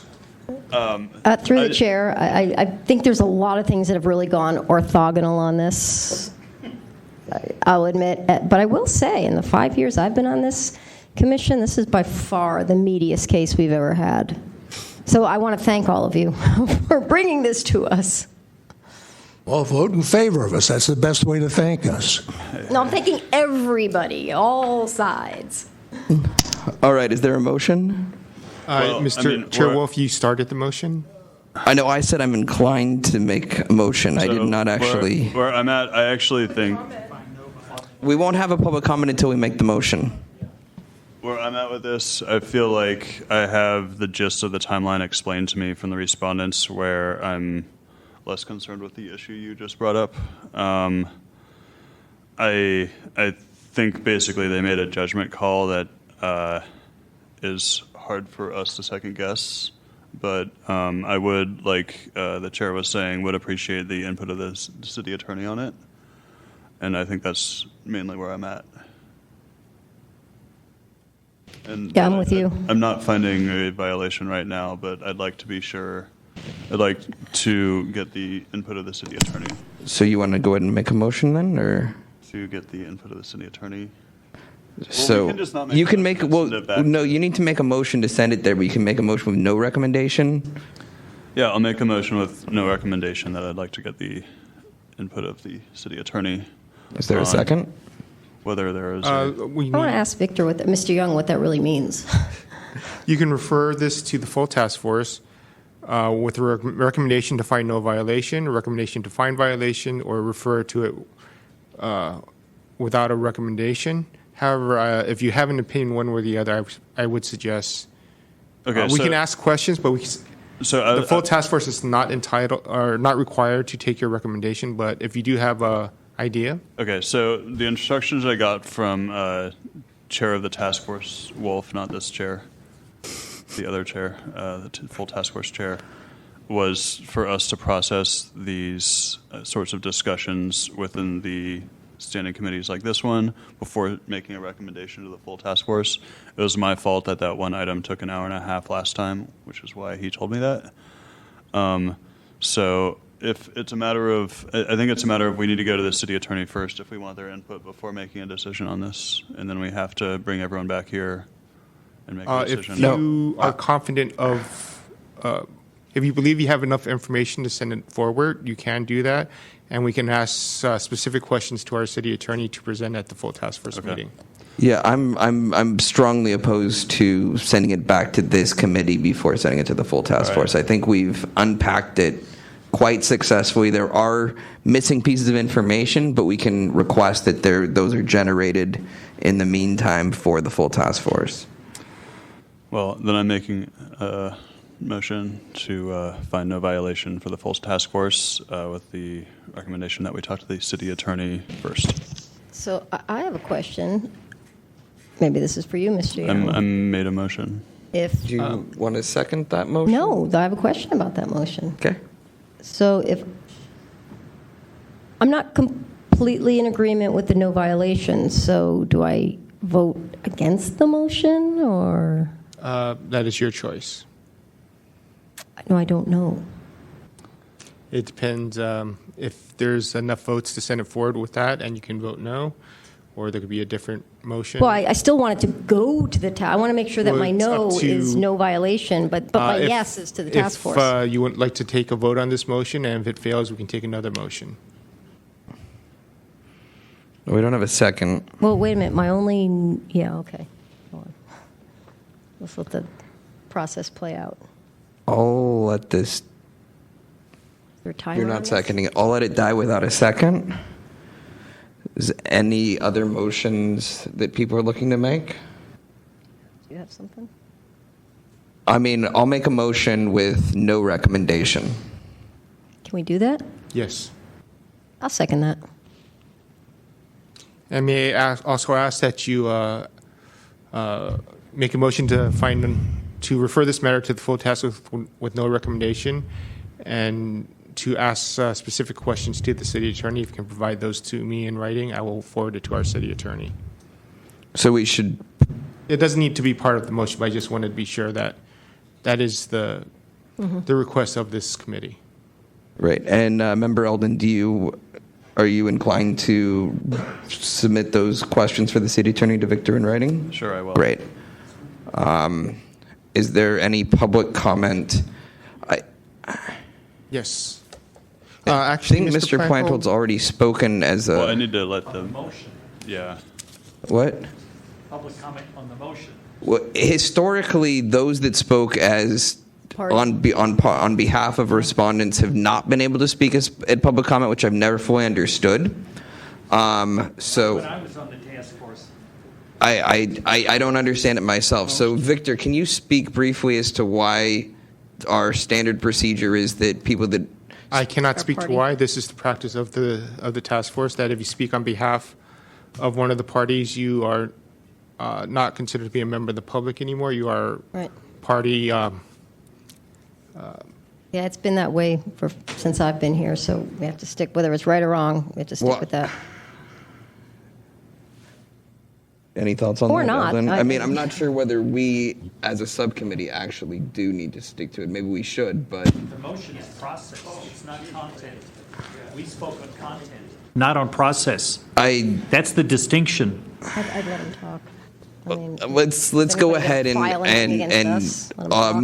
in this venue decide that public comment and speaking on behalf of. Let's take this as a situational, one time only, and you consult with the full task force regarding this. Or let's do what Victor said. What he said. Go ahead, Mr. Plantold. So in talking about seeking advice of counsel, I want to point out that early in this meeting, Chair Wolf asked folks to make a decision, quote, by acclamation. The staff said without objection. The point is that's exactly the same thing as the complainant is alleging ethics failed to do, that ethics allegedly failed to take a roll call vote, yet you here in this same meeting on an earlier agenda item asked for a vote by acclamation and it was corrected to be without objection. You didn't have a roll call vote. I want to point out you folks found what you were doing okay. You'd let that slip by. Keep that in mind when you ask questions to the city attorney about process. Thank you. Fair enough. And I'm understanding that even though we spoke for a party, we can still speak now. For this time and this time only, pending. But how much time are you giving them? It's 3 minutes. Ray Hart's Director, San Francisco Open Government. I think basically we have one person who's in favor of a violation, one who's not, and one who's sitting the fence. And so basically I think the motion you have before you, which is to send it to the full task force with no recommendation, is just a reflection of the reality in the room. The information you might want from the city attorney is something that, my understanding of this way this process is working with everybody doing the complaints committee process is the fact that you're just really there to kind of winnow out the wheat from the chaff and send wheat over so that the task force can bake bread. And if you also tell the city attorney when the task force meets, we want to have your input on whether this was a procedural violation or not or whatever. I, again, as I stated in my comment, do not feel it was a violation. I feel they were conscious of the law. They considered the aspects of the law. They took an action. Maybe they didn't get it procedurally right, but I've never seen the task force get somebody because they forgot to check one box out of 10. It just, not unless it's a major, top of the notch box. And finally, Mr. Eldon's Member Eldon's comment about, it looked like they did all the things that they were supposed to do. That is, to some degree, a matter of interpretation. And if a body just didn't even consider it, I would say that's a problem. But they did consider it. They voted on it. and they took the action based on the fact that they felt they met the conditions under the Brown Act. But more importantly here, because this is the Sunshine Ordinance function, the Sunshine Ordinance, they did what they were supposed to do. They weren't trying to, get around something. And the other thing to consider, what if they had not taken an action at all? And then the person had participated or whatever had happened, and then it would have turned into a court case, and a dozen people could have filed complaints before the task force. Right now, if you go with this recommendation, it'll go to the task force. I think they're going to listen to whatever the city attorney has to say, and of course what you recommend and have to say about this process, and then they will decide, I believe, that there was no violation. Thank you. Any other public comment? Sure. No. Okay, I guess. No? I just wanted to point out that this has been a little You silly. are the party, and Yeah. you are the complainant, so you're not a member that of the makes public in sense, this yeah. case. Okay. He is the complainant. Right. I'm just, if we're breaking all the rules? No. We're not breaking all the rules. We're just trying to go ahead, ma'am.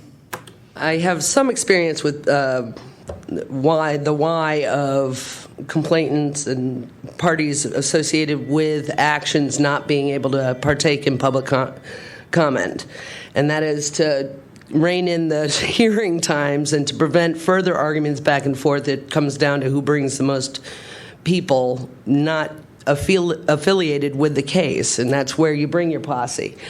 People who are involved and specifically named in cases should not be able to participate in public comment. They have a specific allotted amount of time during the hearing to present their case for rebuttal, so that we're not here for an hour and a half on one item. In any case, this is very interesting, and I'll say a little prayer for y'all. Thank you. What was her name again? Diane. He doesn't Thanks. have to. Oh, okay. All right. Any more? Larry Bush from Friends of Ethics. I just want to point out two factual issues that have come up in the course of the discussion. First is that the Planning Commission vote was not an advisory vote. It was the only vote that has taken place on the Inclusionary Housing Act, and that still stands. So it was important that the position be taken. Secondly, I put in a sunshine request to every member of the Planning Commission to ask if they had received information from Christine Johnson or anyone else about her new position with Spur and its relationship to planning. And without exception, every planning commissioner wrote back and said they had received no information. The only information they got was what the Ethics Commission informed them there was a potential conflict. And Mr. Bush, can you submit that information to Victor for the file for the full? I have it with me. Well, however Victor take it needs now, it. that's fine. Great. Thanks. Any other public comment? Yes, hello. Once again, my name is Jason Grant Garza, and I'm here to comment on this particular case also.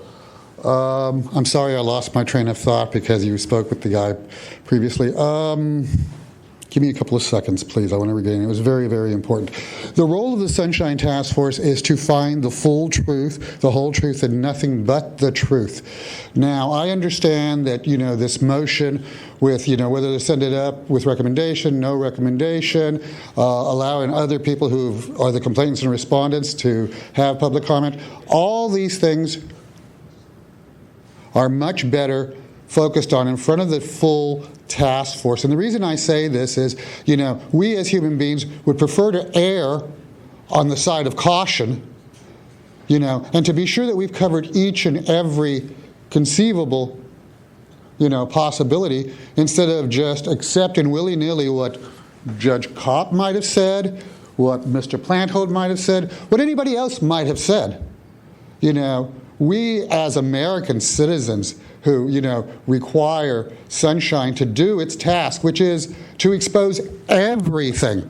I've heard, for example, that, there should have been 2 roll calls. I don't know. We haven't heard the city attorney's thing on that. But I also heard that there wasn't 2 roll calls, which, was very specifically asked. And if that's the truth, and the law requires that there be 2, then the law was broken. So, all this pussyfooting around is just that. We need to get to the whole truth, you know? And if it means going in front of the task force, if it means asking and having 5 more committee hearings, whatever it may mean, hopefully this is not the Ministry of Sunshine. Hopefully this is not the Ministry of Truth. Hopefully this is not the Ministry of Finance like in 1984. We're here to get to the truth. You know, having overturned every stone, not just to listen to somebody and to take their word without, you know, somebody else. Yes, I believe you should get the reporter here and ask him specifically when he wrote the article, what he meant. You know, the other side is giving you their belief, their interpretation. But without asking the person in question, you haven't got the whole truth. Don't let them fool you. Don't let them abuse you. This has been going on for years here now. They know exactly how to play you guys. Do not allow it. Thank you. Thanks, Mr. Garzin. Thank you for referring to the body as the Sunshine Task Force. It's appreciated.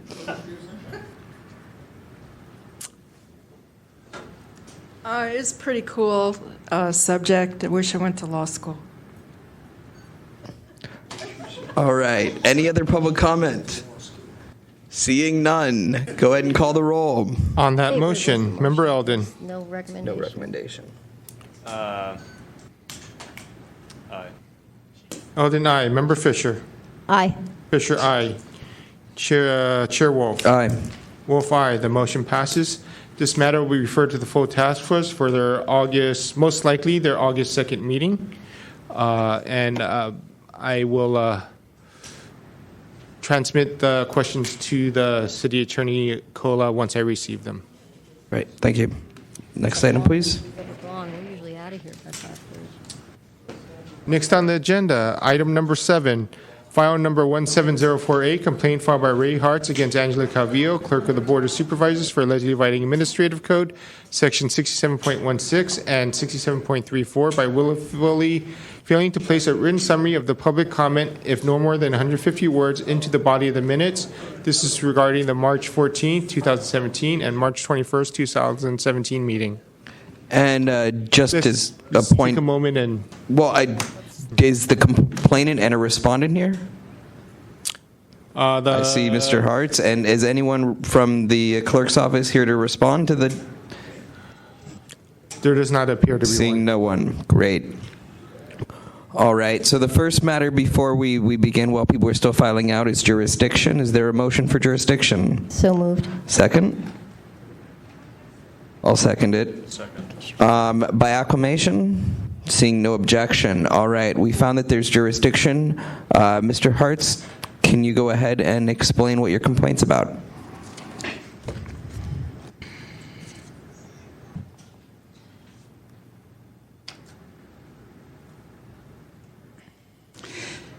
Ray Hartz, Director, San Francisco Open Government. 10 times, the full task force has found bodies in violation for not placing the 150-word summaries in the minutes, the plain English reading of the language. You got the public library twice, you have the ethics commission twice, and we have now the clerk of the board 4 times prior to this complaint. And the city attorney was also found, and going back, I apologize, as I said earlier, that 11070 should be 11071. I was off by a digit. And that was finding the city attorney in violation for advising city departments that they could put it somewhere other than in the minutes.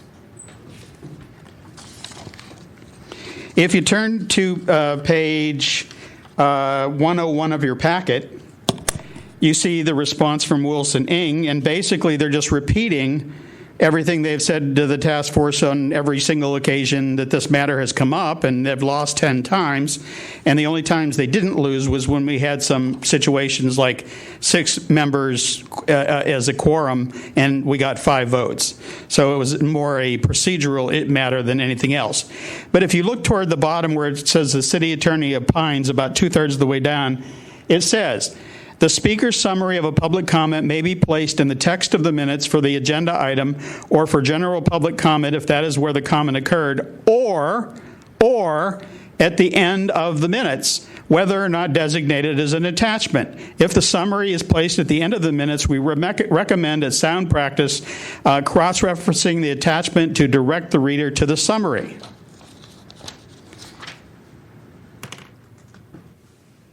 Here is the actual public comment for the March 14th meetings, and my name is in there, but there is no reference to my comment at the end of the minutes.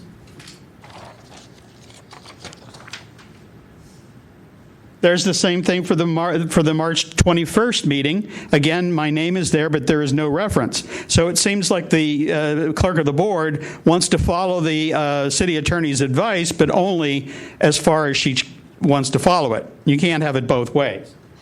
And I want to emphasize again, the city attorney, from what he wrote, in my mind, was saying either of those is acceptable. And then on page 105, Ms. Calvillo starts to talk about the Brown Act, and I think she kind of wants to leave out the whole picture of this is not the Brown Act, this is the Sunshine Ordinance. And she starts to talk about what she's required to do as the under the Brown Act, but this is what she's required to do under the Sunshine Ordinance, and there's nothing she is prevented from doing that she is required by law to do. Thank you, Mr. Hartz. Is there anyone here to speak on behalf of Mr. Hartz? Seeing none, and we have no respondent, I guess it's back to us already. Any questions for Mr. Hartz? Mr. Hartz, can you go ahead and stand up there? So you showed us how they didn't include the 150-word summary where they listed all the speakers. Is your 150-word summary recorded somewhere else in the minutes? It is outside the minutes, and that's the argument that they keep making. The task force has ruled that in the minutes means the in the minutes, and that the normal way minutes are kept is in the occurrence. In other words, the 150-word summary should be in the portion where it says public comment. And for demonstration, do you have where it does show up on that you can show us, or is it in here? It's in your packet. And what page is the best demonstration of that?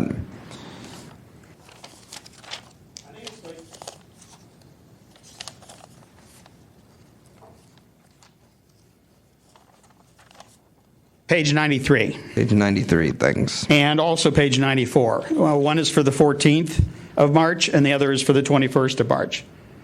So in other words, you see that I made public comment in the public comment section, and because of it, I've always argued that this is constitutionally protected political free speech, and the city attorney doesn't want to go near that. He basically says, well, for good practices, you should reference in the public comment section that there is a comment and refer people so that they won't miss it. And Ms. Calvillo doesn't want to do that either. And the intention in my mind is she just doesn't want people to read my public comment. And she certainly doesn't want it right smack dab in the middle of the public comment that other people make. Great, thank you. Any questions? Any comments? Do I get rebuttal? I don't know whether you really should. Do you want one? We make allowances. We should probably just allow it. I asked him if he wanted one. Oh, sorry. Go for it. I would posit one thing. There, I do not think, has been a single issue which this task force has decided more times than this matter. There is none that I know of where they sent out a written directive to all departments and commissions telling them that was their decision and telling them if they came before the board and before the task force, they'd be found in violation. It's kind of like the letter we were talking about and the last thing. It's like, hey, we're sending you a notice telling you that if you don't put it where we're telling you to put it, we're going to find you in violation. And then lastly, I would like to refer to page 106, where the Office of the Clerk of the Board in the last paragraph, if the Sunshine Ordinance Task Force disagrees with the information already provided and determinations, which they have 10 times, we request the task force seek administrative remedies with the city attorney or the Ethics Commission. I think you should grant the clerk of the board's request and send this to the Ethics Commission or to the task force with a recommendation to forward it to the Ethics Commission would find two additional violations of the ordinance and that the violation is willful. She's already got 4 on the record. This would make 6. And at what point do you tell somebody to do something and they consistently thumb their nose at you before you finally say, we told you, we warned you, we told you again, we warned you again, we told you again, we warned you again. And let the ethics decide it. And the interesting thing about that is she mentions also that ethics has voted twice not to find someone in violation. Well, they did that for the simple fact that at the time they were hearing those 2 cases, they themselves had an order against them for the same thing. And I think it's kind of unethical for a body to determine whether someone has broken an ethics law when they themselves have been found in violation of the same law. Really kind of questionable, don't you think? So basically, this should go to the task force. I don't think the task force, just to maintain its own credibility, can at this point turn around and say, no, all the things we said about in the minutes doesn't mean it anymore.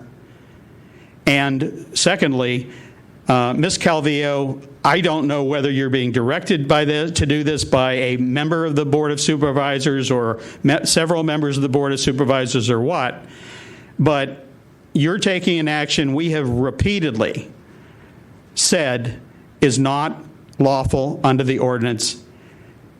Stop it. I don't think she's given any indication she's going to do anything other than every time say these same things, whether they make any sense or not.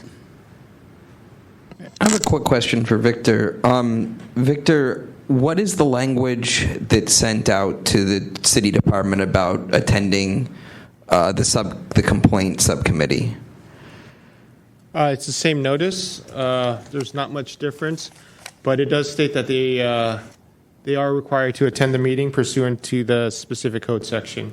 Great, thanks. That was the question. Does anyone see a motion they'd like to make at this point?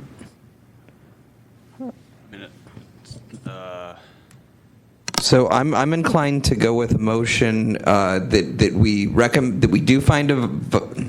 that our recommendation is that the Sunshine Task Force find a violation of 6716, and I believe it's 6721E. Is that the right one for? Yes. Great. Any thoughts on that or a second? Which one? Sorry, I missed it. So 6721E is failing to provide adequate representative to the meeting. We'll look for that one. Yeah. And then the other one is according to the language of our city attorney, governs the process for recording meeting minutes and posting minutes for public view. 67.16. I'd like to second. All right, so we have a second.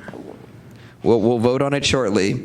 Except then you're voting on 2 things, one of which I don't agree with, so I can't vote on the other one. Well, what was? You know what? Let it roll. Is this discussion time? I mean, we have a motion and a second, so I think we should vote on it as opposed to discussing it, but I guess we can. Well, the discussion item, the second item was the core, which they excluded his minutes from in the place where they should have. No, wasn't it in the addendum? It's in the addendum, but it's not included within the space, and there's no, if they had put an asterisk that said see addendum, I would be okay with it. But there's no indication where you're at that his summary exists. But again, we're splitting hairs now, and per Sunshine, it was in there. Yes, I'd love to see an asterisk too. I mean, I think we've dealt with this. Specific, basically, if you're the last time I forget which was it, the police commission? We had an issue. We've definitely dealt with this in the past, where it was basically it looked like they were hiding. I think it was probably Ray Hart's. Where it looked like they were hiding. It looked like they were somehow obscuring his comment from where it should have been, and it seems like the same issue to me. So this, to me, is a straightforward one. All right, I'll defer to you guys and go with All right, it then. Great. Any public comment on the motion? Yes, thank you for the opportunity. Once again, my name is Jason Grant Garza, and Mr. Hartz, wonderful Mr. Hartz, who, is a firm believer in open government and who believes in the Sunshine Task Force and everything else, and who has been here many years, many times, has proven my point specifically, that this is the Ministry of Sunshine, and that the whole truth and nothing but the truth, and to get to the truth isn't tried to be explained. He's explained to you exactly what's required, having another motion to go in front of the full task force so that they can go ahead and find them guilty again, and that, Ms. Cavillo, who is the clerk of the Board of Supervisors, who I believe has been, with city government here for over 20 years, they know the law implicitly. They know the ways to circumvent it and to get around it. Excuse me, why isn't she here? Isn't she breaking the law now, the ordinance, by not being here? What about official misconduct? How many times do they have to do it? How many times do you have to send it in front of the the Ministry of Sunshine? Because then they'll rule that he's correct, and there'll be no consequence. There'll be no fixture. There'll be no correction. This will just happen all over again because they can do it. They've done it 10 times. The definition of insanity is what me and Mr. Hartz continue to do. We continue to come here with the truth, the whole truth, expecting the Ministry of Sunshine to do the correct thing. Oh yeah, we wash our hands. We did what we were supposed to do. Of course there's no correct outcome. Of course there's no correction. Of course the system is gamed. Of course it's rigged. But we did what we were required to do because that's the way we were set up to fail. So I would like your attention, please, and no play behind the counter there. So please, afford us both the dignity of having been here for years, and I've got many films on YouTube under Jason Garza for the Ministry of Sunshine, showing just exactly what a failure it is, why we keep coming back, why this is a farce, why this is false hope, why I have no expectation of anything getting corrected, why I expect to be here, soon again.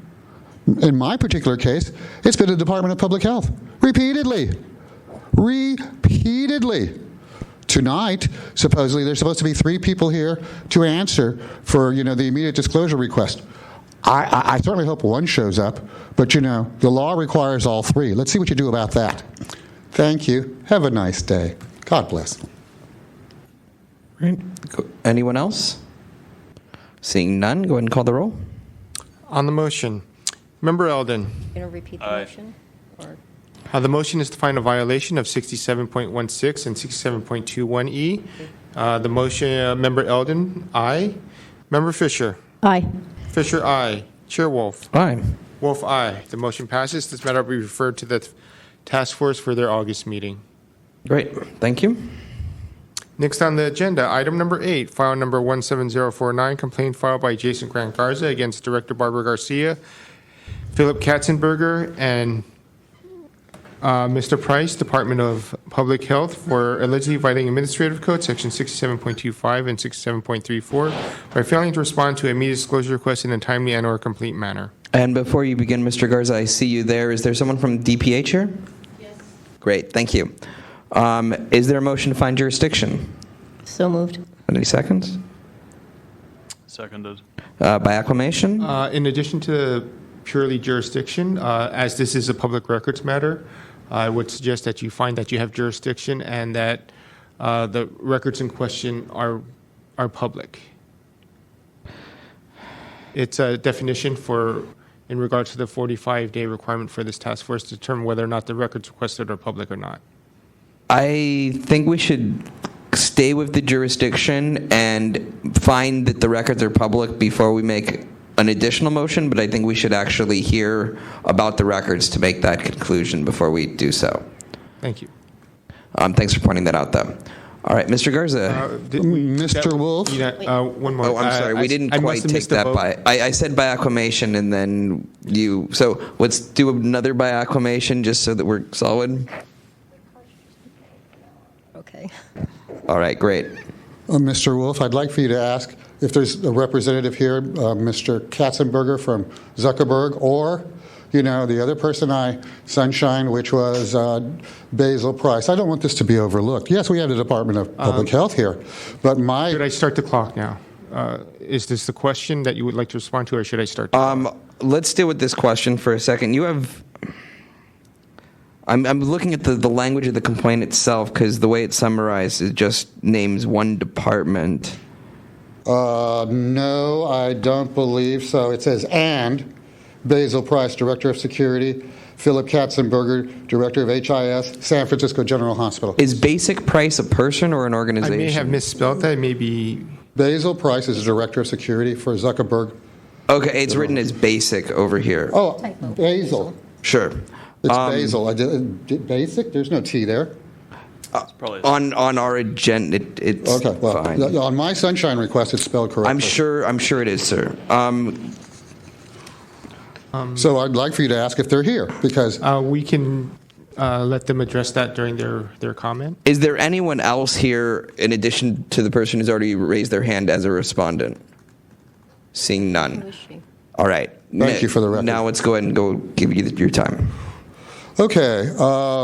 This complaint against the Department of Public Health and Zuckerberg and other things is about, denial of emergency services. On 4/11, I went into Zuckerberg World Famous Trauma Center for San Francisco General Hospital with a doctor's note stating that I should be admitted for emergency services.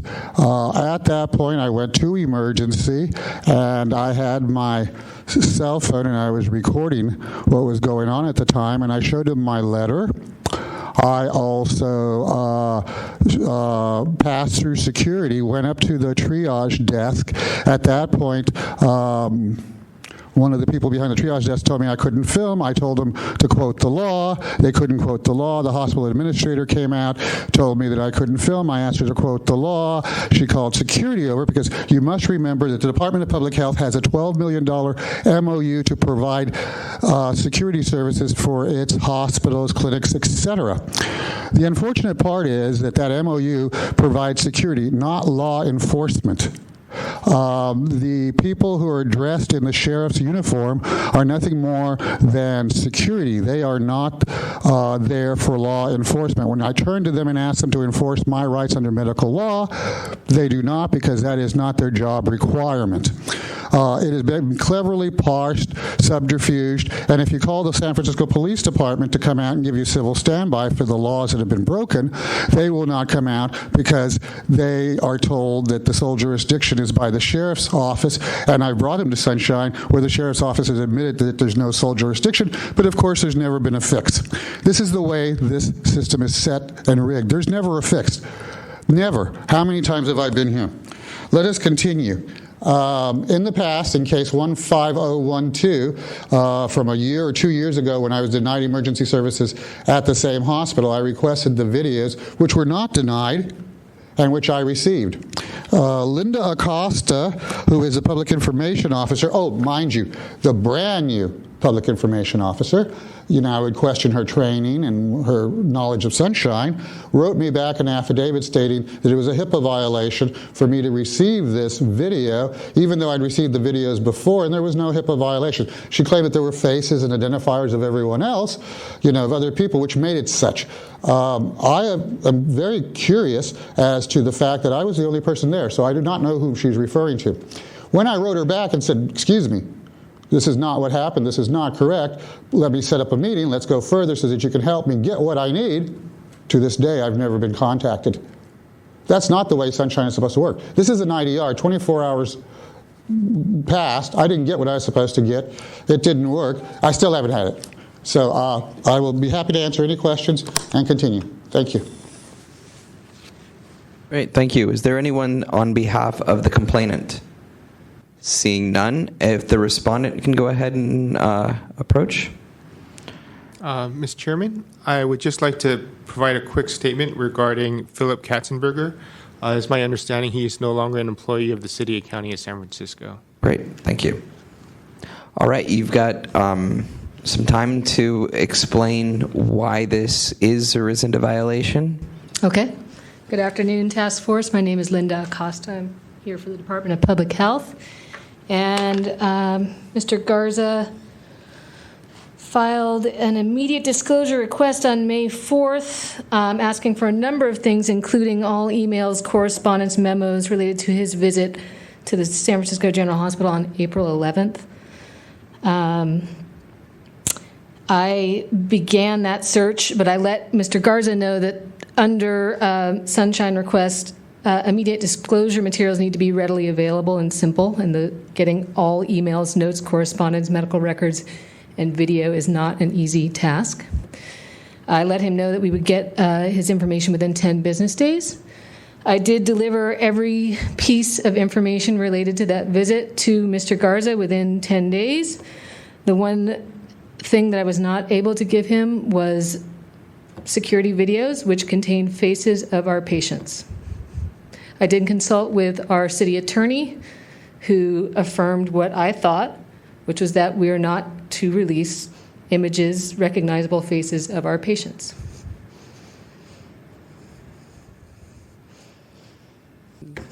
That it? That's it. Great, thank you. Quick question for you before you sit down. Oh, wait, is there anyone, stay there, but is there anyone wanting to speak on behalf of respondent? Okay, just had to follow the procedure there. Does your department have the technical ability to take the video footage, blur faces, cut sound out? Do you know whether or not there is a sister city agency that can do that work, so that when public video material does need to be disclosed, that those edits can be made? Is there We can ask. I do not know of one. You do not know of one. Great, thank you. Does anyone else have any questions for the respondent? No, but I will make a comment. I mean, something that has been drilled into us from the beginning with Sunshine is a Sunshine request is for something that exists, not the making of a document. And I know this is a video and it's something different, but that just popped into my head. I mean, what you're bringing up would be like making a whole new record. I don't think that it is, because if you have a video clip, it's the same as if you have a piece of paper and you need to get rid of this moment in it. You take a black marker for a piece of paper. If you have a video, and I'm not speaking to whether or not the video needs to be disclosed at this point, just in terms of editing the video to cover something up. I'll respond to that. I agree that redacting with a big giant black line is a lot easier on a document than a video. Oh, I'm not arguing that it's just as easy. I'm just saying that that it's not creating a new document, in my opinion. Smarter people than us will determine that someday. Mr. Earldon, any questions for either the respondent or the complainant? I'm trying to remember when similar cases have come up. I'm drawing a blank, but in general, I think there are issues with HIPAA acts, the HIPAA in like sharing these sort of hospital videos. So. Right. I mean, I think that there's certainly a case for elements to need to be, redacted in order to protect HIPAA requirements.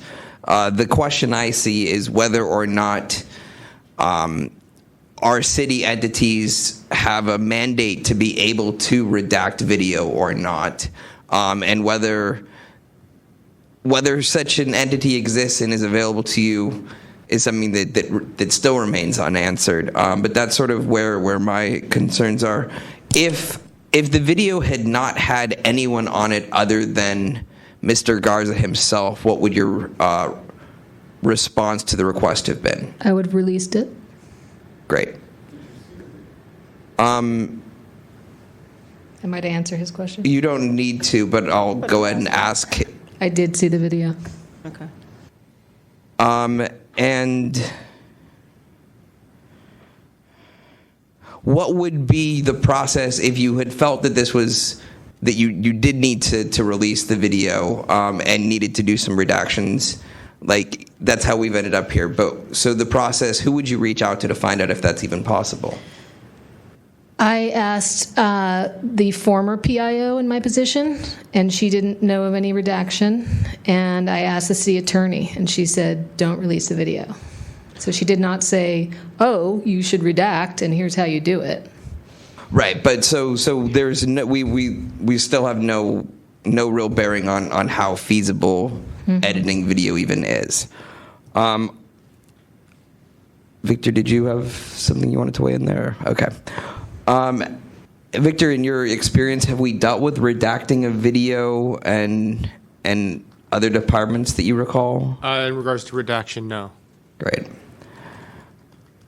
All right. Anyone have any remaining questions or thoughts before we pass it back for rebuttals? All right. One last question. So you responded to the IDR saying that it was going to take the 10 days. When did you respond and how did you respond? I don't see that response in I responded the same day. Via an email or? It was email. May 4th. Remind me what day of the week that was. I'm pulling up a calendar now, but. Thank you. May 4th was, I believe, a Thursday. I believe I responded the same day. Email. Yeah, May 4th was a Thursday. So that email may be in here and I just didn't see it. I just wanted to make sure there weren't any. I probably have it here.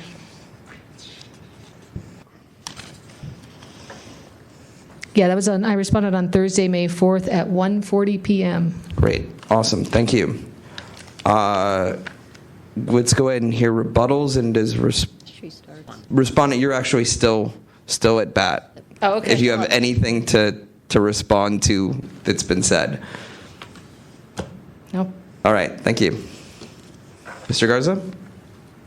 I loved the way you asked her the question as to whether she'd seen the video. It wasn't specific enough. When she said she'd seen the video, does that mean the video of all day? You know? Or does that mean the video of when I was there and if there was other people there? She could have seen the video of all day, and she can be telling the truth that there was other people there. It's very clever. Very, very clever. As I've stated before, I do believe I was the only person there in emergency, so how could there be anybody else? I think that's one of the very first questions you should ask, specifically, because she just said she saw the video. Let's rope it down. Did you see the video of where I was at, when it was focusing on me, and was there anybody else there at that particular time that was a patient? Not all day. You know, that's a question that needs to be answered. Also, as far as redaction, I've gotten these videos from Mr. Price before, unredacted, you know. So I believe those times there was nobody there also. But this is computerized. They can blur it out. They can, just in case, they can do all these things and redact. I built the Defense Department's computers when I was 18, you know, in 1978. It's 2017. Let's get real. You know, no. This is all subterfuge. Now, why isn't Director Price here to answer the question? Specifically, he has specific knowledge of this from before, case number 15012, in front of the Sunshine Task Force, where I have my receipt of paying and picking it up, the videos. You know, once again, I want this to be found, you know, official misconduct. She spoke to the prior PIO officer who was incorrect, you know, in the last one. Let's not forget to ask all the appropriate questions. Let's not get misled by half-truths. This, hopefully, is not the Ministry of Sunshine. You know, I have been here numerous times in front of the Department of Public Health. It will continue to happen because I'm sure that even if you do find it in my favor, like you've done in the past, there will be no correction, so that the next PIO officer can just do her job, do what she was told, and, you know, look like they're, you know, checking off the right boxes when it's only style and no substance. Excuse me.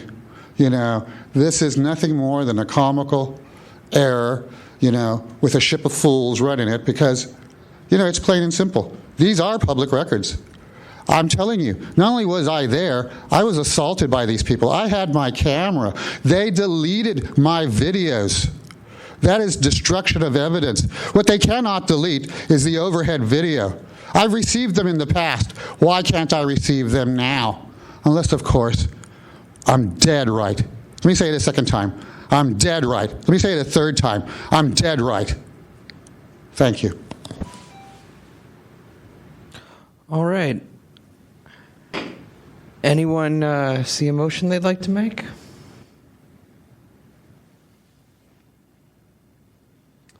Trying to find more specifics in the ordinance about DPH, disclosed health information. I'm having trouble tracking that down.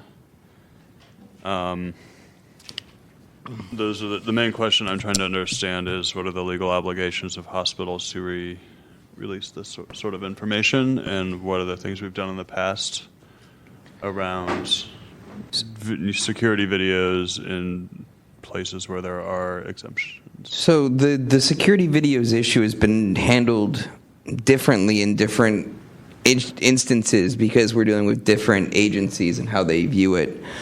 In the case of the testimony we heard from DPH, though, the sole reason that's been invoked is that there is private individuals, and it would be a HIPAA violation to release it. With that in mind, as the sole reason indicated, I'm concerned that not having to redact a record that has otherwise public information on it. She did say that if there had only been Mr. Garza, it would have been provided. And so the defense that we don't have the technology to redact something does not, to me, carry a lot of weight as we sort of move into new and different technologies. You know, are we going to have people communicating via Snapchat because there isn't a record created anymore? I think that we have to be better than that as a city. I'm not sure what violation pertains to failing to being unable to redact the material, but that's the violation that I see at this point, and I'm certainly open to hearing what my colleagues see. Well, there's another question about responsiveness. I think you said you got them. I didn't get the videos at all, to even state that, and that's what you're concerned about. I understand that, but I thought you said they had been late on a general response or another response 24 hours. I'd have to go back and check my records, but the excuse that she used is that it wasn't readily available. Now, if they were going to not supply it, how is that not readily available? The other excuse she used is it was going to take, all this time to go through the records. I didn't receive a single record. There wasn't a medical record released to me. There was no Impala log, which is required under Impala law to be there. There was no medical screening log, which is required under Impala law. Impala law is the Emergency Medical Transfer and Labor Act, which I have the signed confession from 2007 from San Francisco General, having broken that after, taking him to court, like I spoke about earlier. So trust me, I know the law inside and out. So, for her to state she needs 10 days when I've received nothing,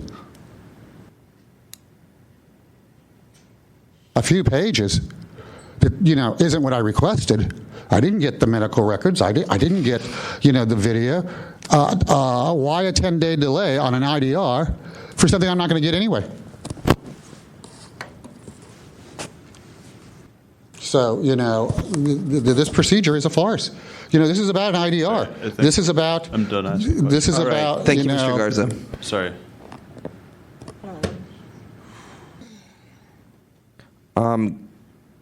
Does anyone have a sense as to which code would apply to not being able to redact material? I'm struggling here. It can't have been the first time this has come up, though. I don't think we're making anything up because you're refusing to provide the material because you have a technical issue. But it's the same thing as saying, like, we ran out of black ink pens, we can't redact this, which definitely would be a violation. No, there are the burdensome responses that they can file, right? If I ask for you to give me all of the records in print from all. Well, that's rule of reason. That's rule of reason. That comes up a lot. But I know for a fact, and Mr. Young, you can probably confirm this, that in past years, we've had requests for videos from San Francisco General and bumped up against the same situation. What I don't remember, though, was that them asking you to turn off your whatever you were videotaping a couple of years ago. So that must be a new thing. So in the previous case, we actually ended up with a different reason why they couldn't turn it over, which is why this redaction issue didn't exactly come up. Because in the previous case, we were dealing with either the sheriff's department or whoever oversees security, and they invoked the ongoing investigation, which is a different element. So this is investigation. We're in a different world now. Let's see what happens on the third time. Maybe they'll go for the trifecta. I mean, I think this is a case where it's like we need to figure out.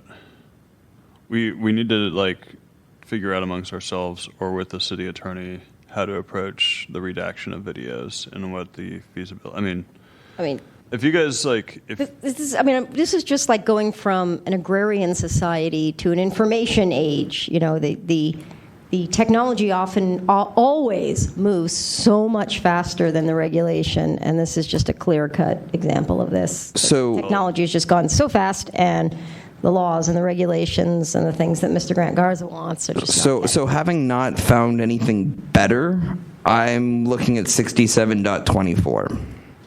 And I realize that it might be good to pick a subsection, but I'm just going to go with 67.24 because we're just in the recommendation side of this anyhow. 24, you're saying? Sorry, I'm pulling it up right now. 67.24? 67.24. Yeah. And this, no. No, not right now, Mr. Garza. Information.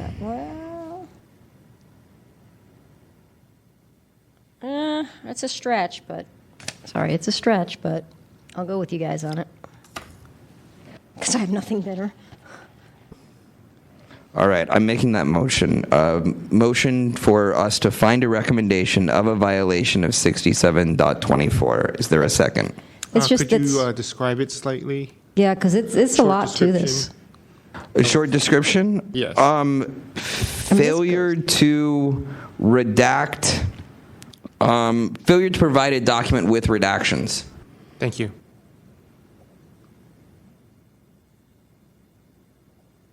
I would say content, not document, if you want to. Failing to comply with. Provide content, I would. But we use the word public record. Failing to provide a public record with redactions. Much better. Thank you. Is there a second? Oh, I'm sorry. I'll let Mr. Eldon if he wants to. I'm trying to do some more research.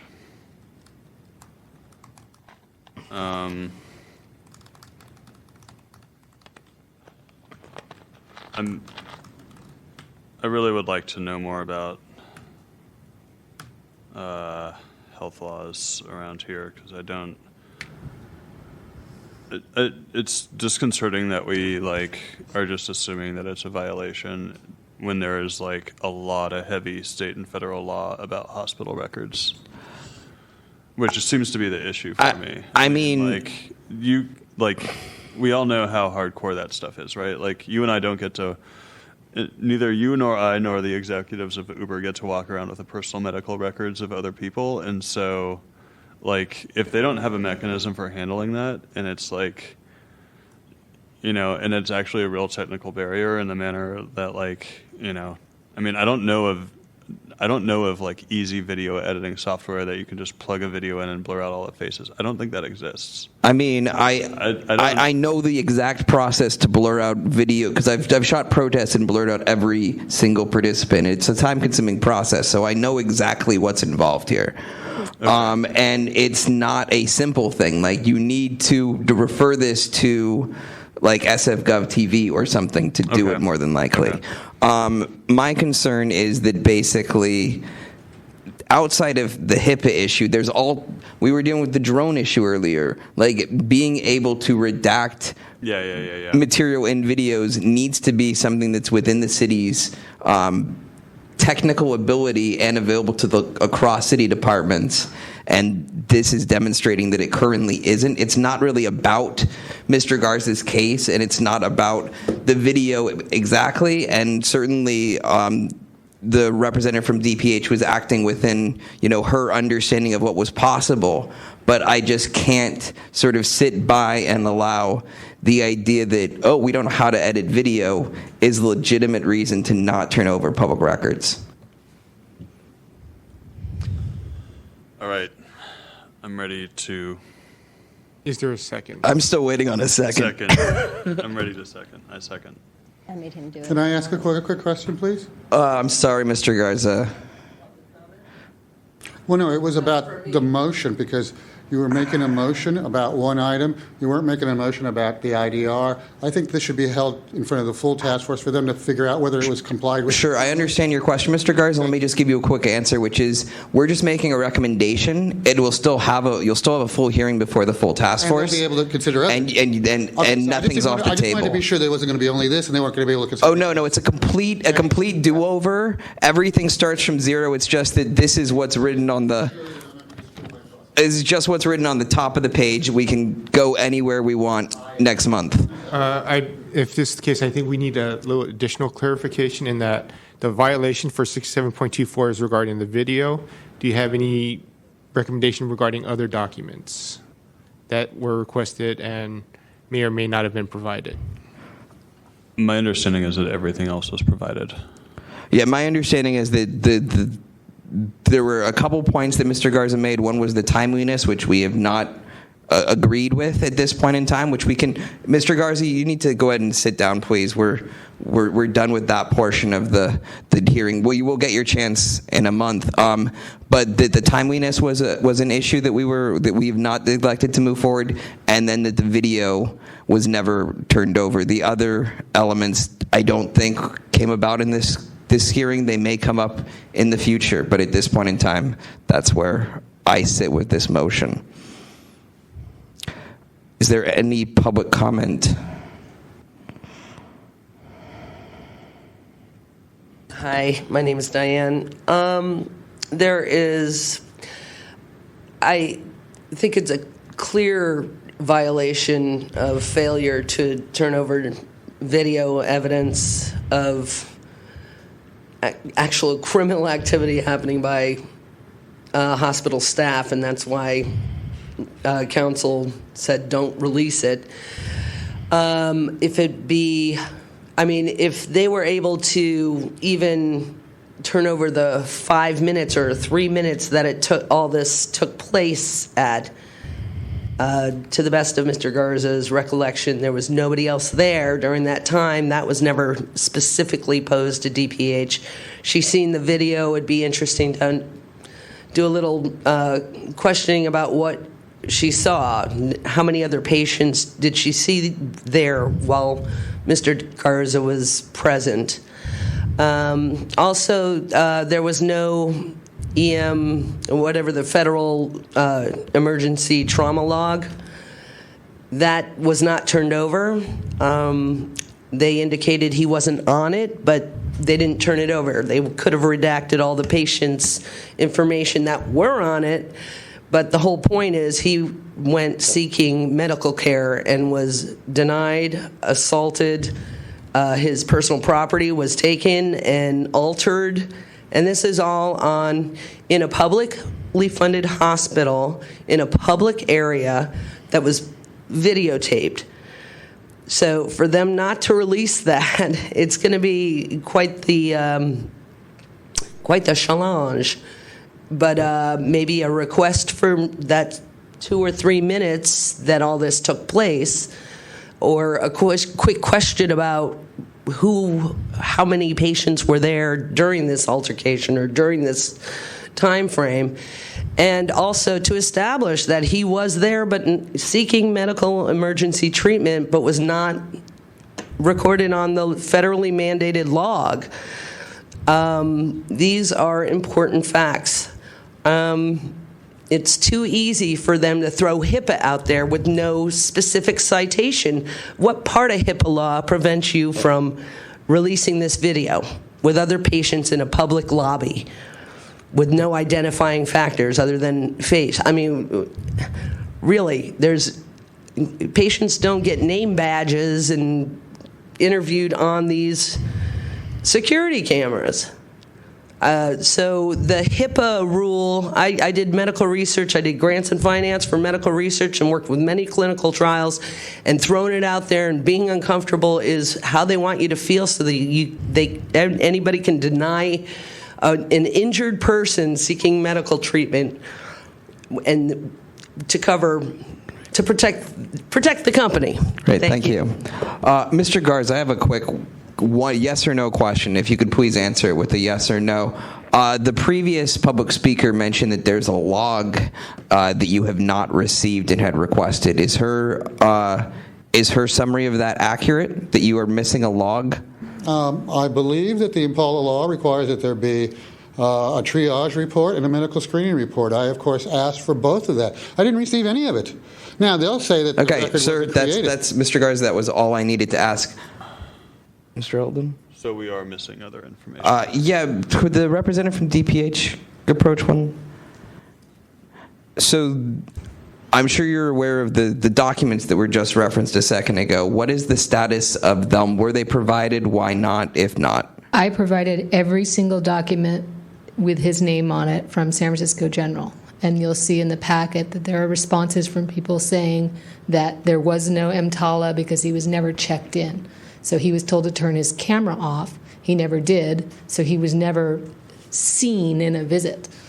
So he never got as far as providing his information. Like, I'm assuming that when you go to the hospital, they take your information down and then they call you. So he never got as far as getting in the queue with his information in there? He was in the emergency room. So he went through security with his camera on, as he is wont to do, and he was told that he needed to turn his camera off because he was in a health facility, and he refused to do that. So he was not seen that day. Or put into the triage, that's the word for when we're in the ER. Right. Okay, great, thank you. Any... Mr. Garza, you're muddling the process at this point. I apologize.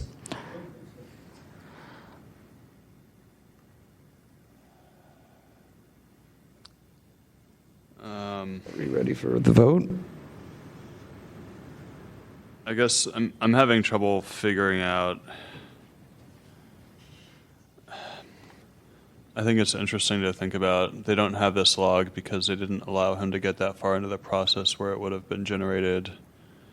And I think it seems clearer that the Sunshine Ordinance doesn't just let you get the logs of everyone else redacted, although I might be wrong on that. But I guess there's a possible second similar violation. I mean, I think that the issue, but it's not. I think the way that he wrote the request, he didn't ask for the log of his name, wasn't in it. I don't think. We can dig carefully in there, but it seems like if his name's not on the log, I'm not sure that.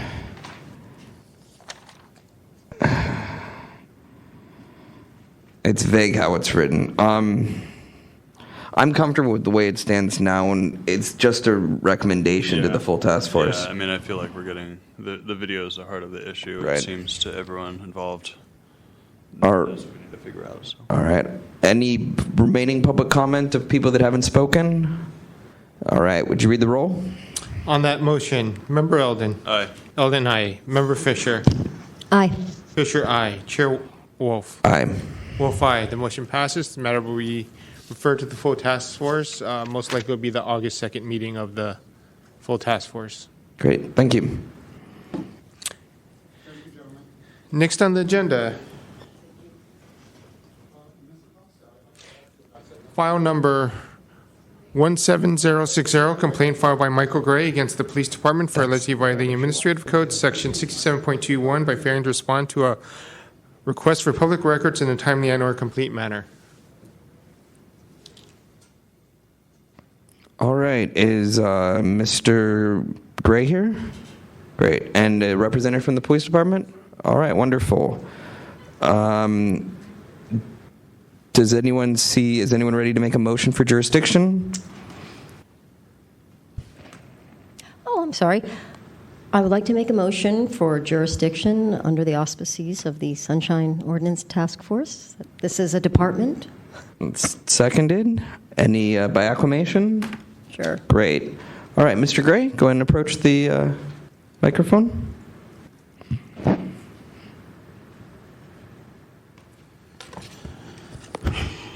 Good afternoon.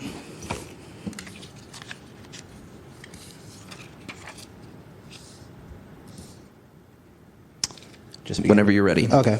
So on in a letter dated May 17th, I requested documents related to a job application with the Department of Police Accountability. However, part of the process is a background investigation that is conducted by the San Francisco Police Department. And as such, I requested documents that they may have pertaining to that process. I will admit, San Francisco Police Department did eventually respond to that request.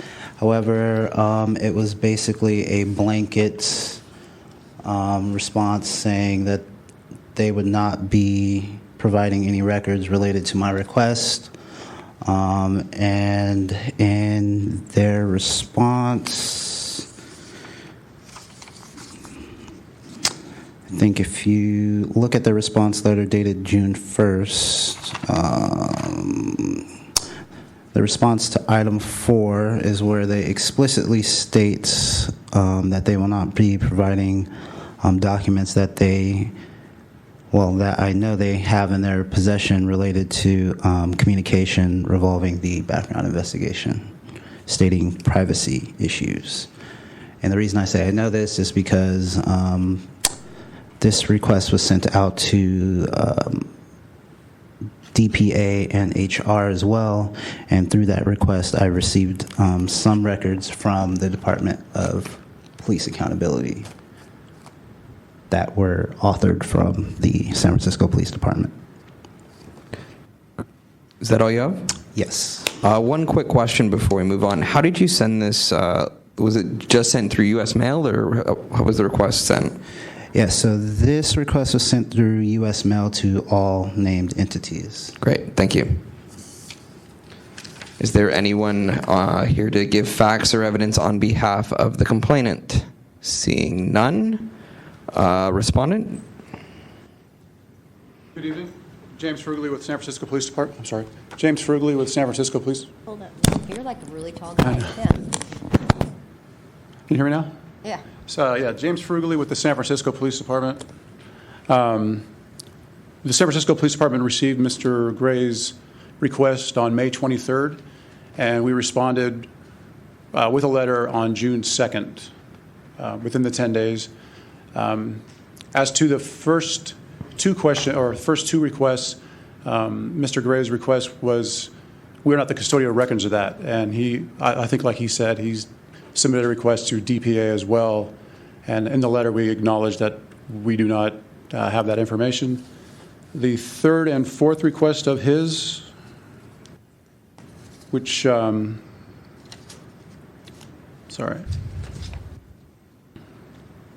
he was requesting the information regarding his background investigation. Again, the San Francisco Police Department is not the custodial records of background investigations done by DPA. He may have submitted documents, or he may have received documents from DPA with San Francisco PD's logo or name on it, but that may have been, I don't want to assume, but may have been them requesting information from us and us responding that we don't have responsive documents. Is that everything? I'm sorry. Yeah, that's all it. right. Sorry. Cheers. Thank you. My first time. No worries. And anyone speaking on behalf of the respondent? Seeing none. All right. It's to us. So it looks like the timeliness. You can sit down, sir. Oh, thank you.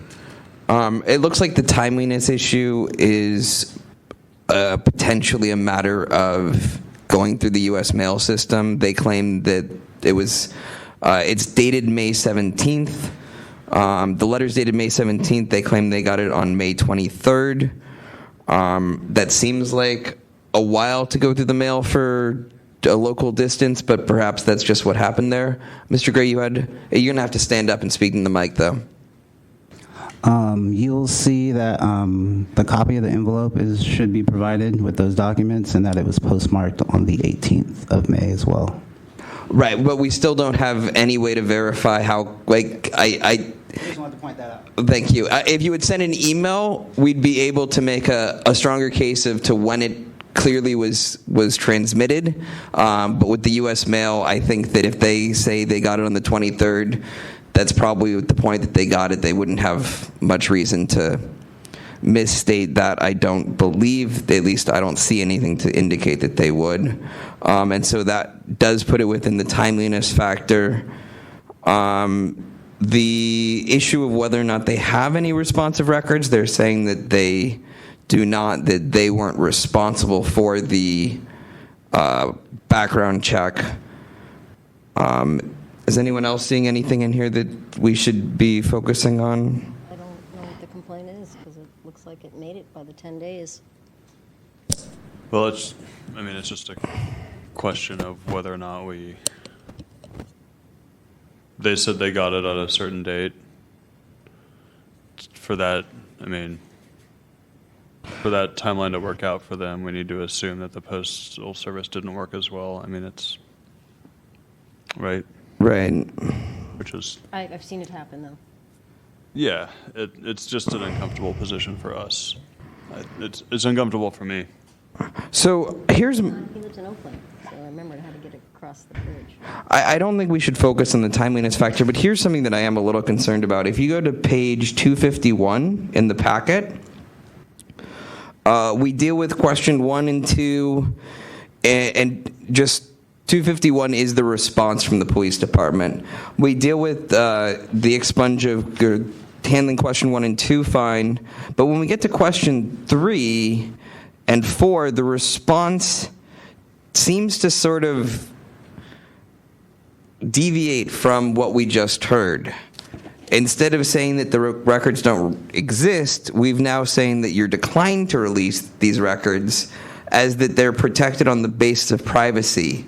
So I'm a little confused if you can go ahead and approach and explain why I feel like I'm seeing two different narratives there. I could have done a better job of explaining that. Yes, the claimant did file or did sign a release of authorization, and what's normal protocol is, as DPA is doing their background investigation, they will submit a form to the Oakland Police Department just to verify that if indeed they were to be considered for the position of DPA or a city employee, that they would be eligible to use some of the various databases.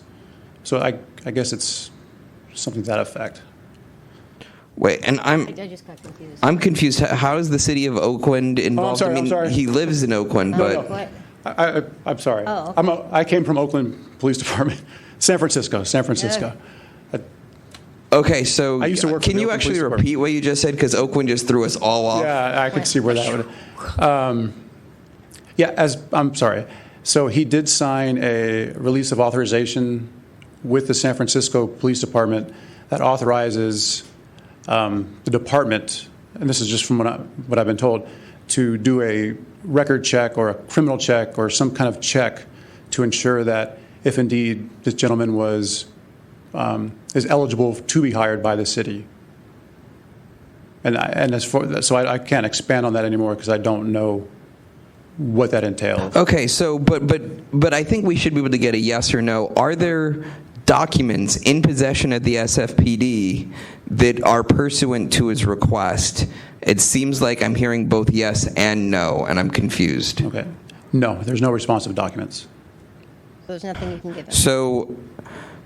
So where the letter says declining to release such records as these materials are protected on the basis of privacy, those records don't actually exist is what you're saying, and there's just badly written? I'm just trying to unpack this piece at a time.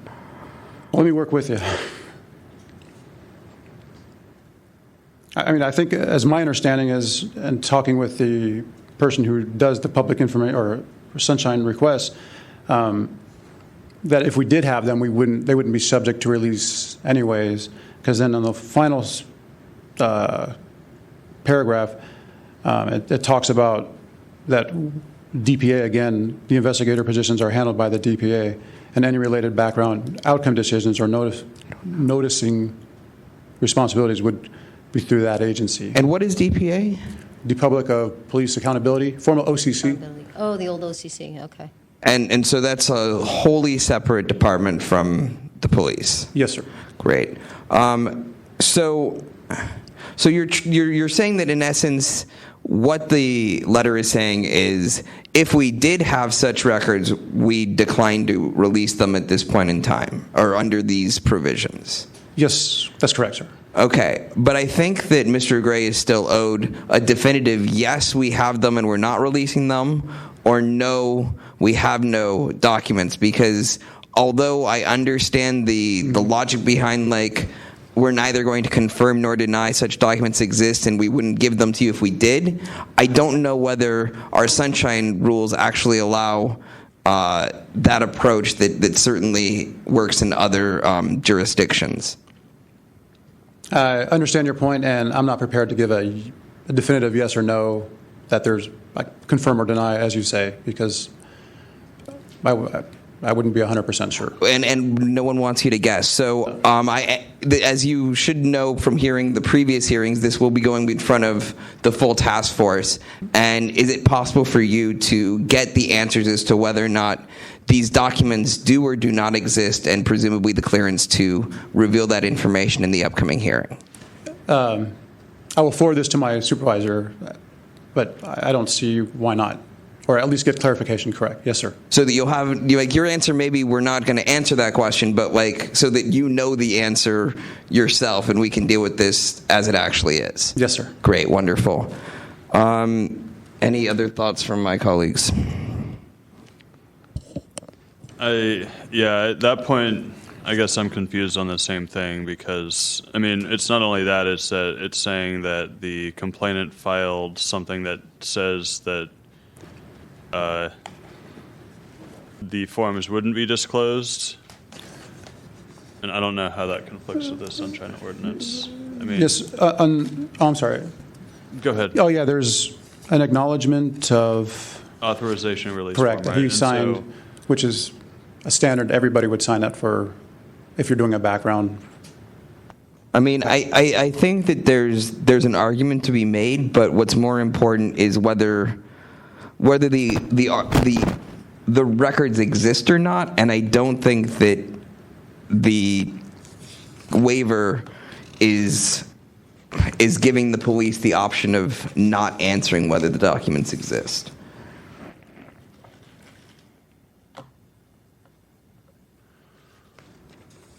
Well, the other tricky part is that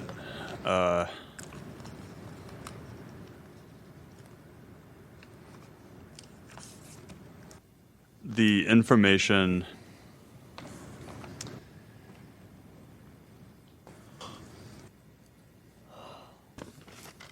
it basically reads like the complainant gave this information to the police department, but the DPA handles it. So they're the ones he should talk to, and also the SFPD can't get back to him. Wait, so did Mr. Gray apply to the job with the DPA through the police department? I would have to let him answer that, but that would not be the normal protocol, no. Okay, I'm just trying to Mr. Gray, can you speak to what's... So the nature of the process is the OCC, now the DPA, formerly was an entity within the police budget item. They have since separated, and as such, it's a little weird how they operate now. But essentially, for certain positions, if you apply through the DPA, which is what I did, there's a background check process that you must go through. That process is a separate process that required me to go to the police station headquarters, meet with a uniformed officer in that building, fill out some paperwork to initiate the process. At which point there was communication, which I know exists because, again, I received information from DPA, emails and such, between the police department and DPA regarding the nature of my background investigation. So the background check started with the police department? Yes, sir. Even if... Are materials that were not disclosed, in other words? That is correct. Presumably. I mean... I have email headers from such and such, parentheses, POL, to DPA. So when we get to, for the full hearing, if you can go ahead and you can feel free to redact anything you want from those emails, but submit those so that we have the record. Yes. And if you are doing the redaction as opposed to receiving them redacted, put a note on that so we don't get confused as to who's redacting what. Okay. But anything you submit to us becomes a public record, so keep that in mind with however you want to proceed. Yes, sir. Are we ready for rebuttals? Yeah, I am. All right. The police are going to go ahead and go first for any closing thoughts you want to make or rebut anything that's been stated. Can you ask him what his role is with the police? Sure, and in the process, can you introduce yourself one more time, because we're constantly getting names and they fall apart, and then your title as well. Sure. I'm Officer James Frugally, and I'm currently assigned to the legal division at the San Francisco Police Department. Great, thank you. So, through the chair, can I ask him something? So you're a lawyer and a peace officer? No. I'm a police officer. You're a peace officer. All right, and whatever concluding remarks you want to make, sir? No, thank you for thinking I was a lawyer. Well, you're tall. Thank you. What? I'll take it. To Kill a Mockingbird. Come on, Gregory Peck. Doesn't he? Come on. So your concluding remarks are that you're tall? Is that where we're ending this? I mean, you could be Gregory Peck and a whole other... I'll take that too. To Mr. Gray's remark about DPA, the emails, so, I mean, those are issues that I'll have to look into or address. There is nothing to my knowledge. Great. None to my knowledge. Thanks. Thank you. Mr. Gray? I think it's pretty obvious that there are records that exist. I mean, basically, the police department asserted as much when they said I signed an authorization stating that I absolved myself from obtaining those records, which is something I would have been glad to receive, had they redacted it and sent it to me. But anyway, I just want to point out that I'm aware that records exist. I don't understand how they're claiming that they don't when I have proof of that, and that hopefully we can get this resolved. Thank you. Great. Thank you. So anyone see a motion? Oh, God.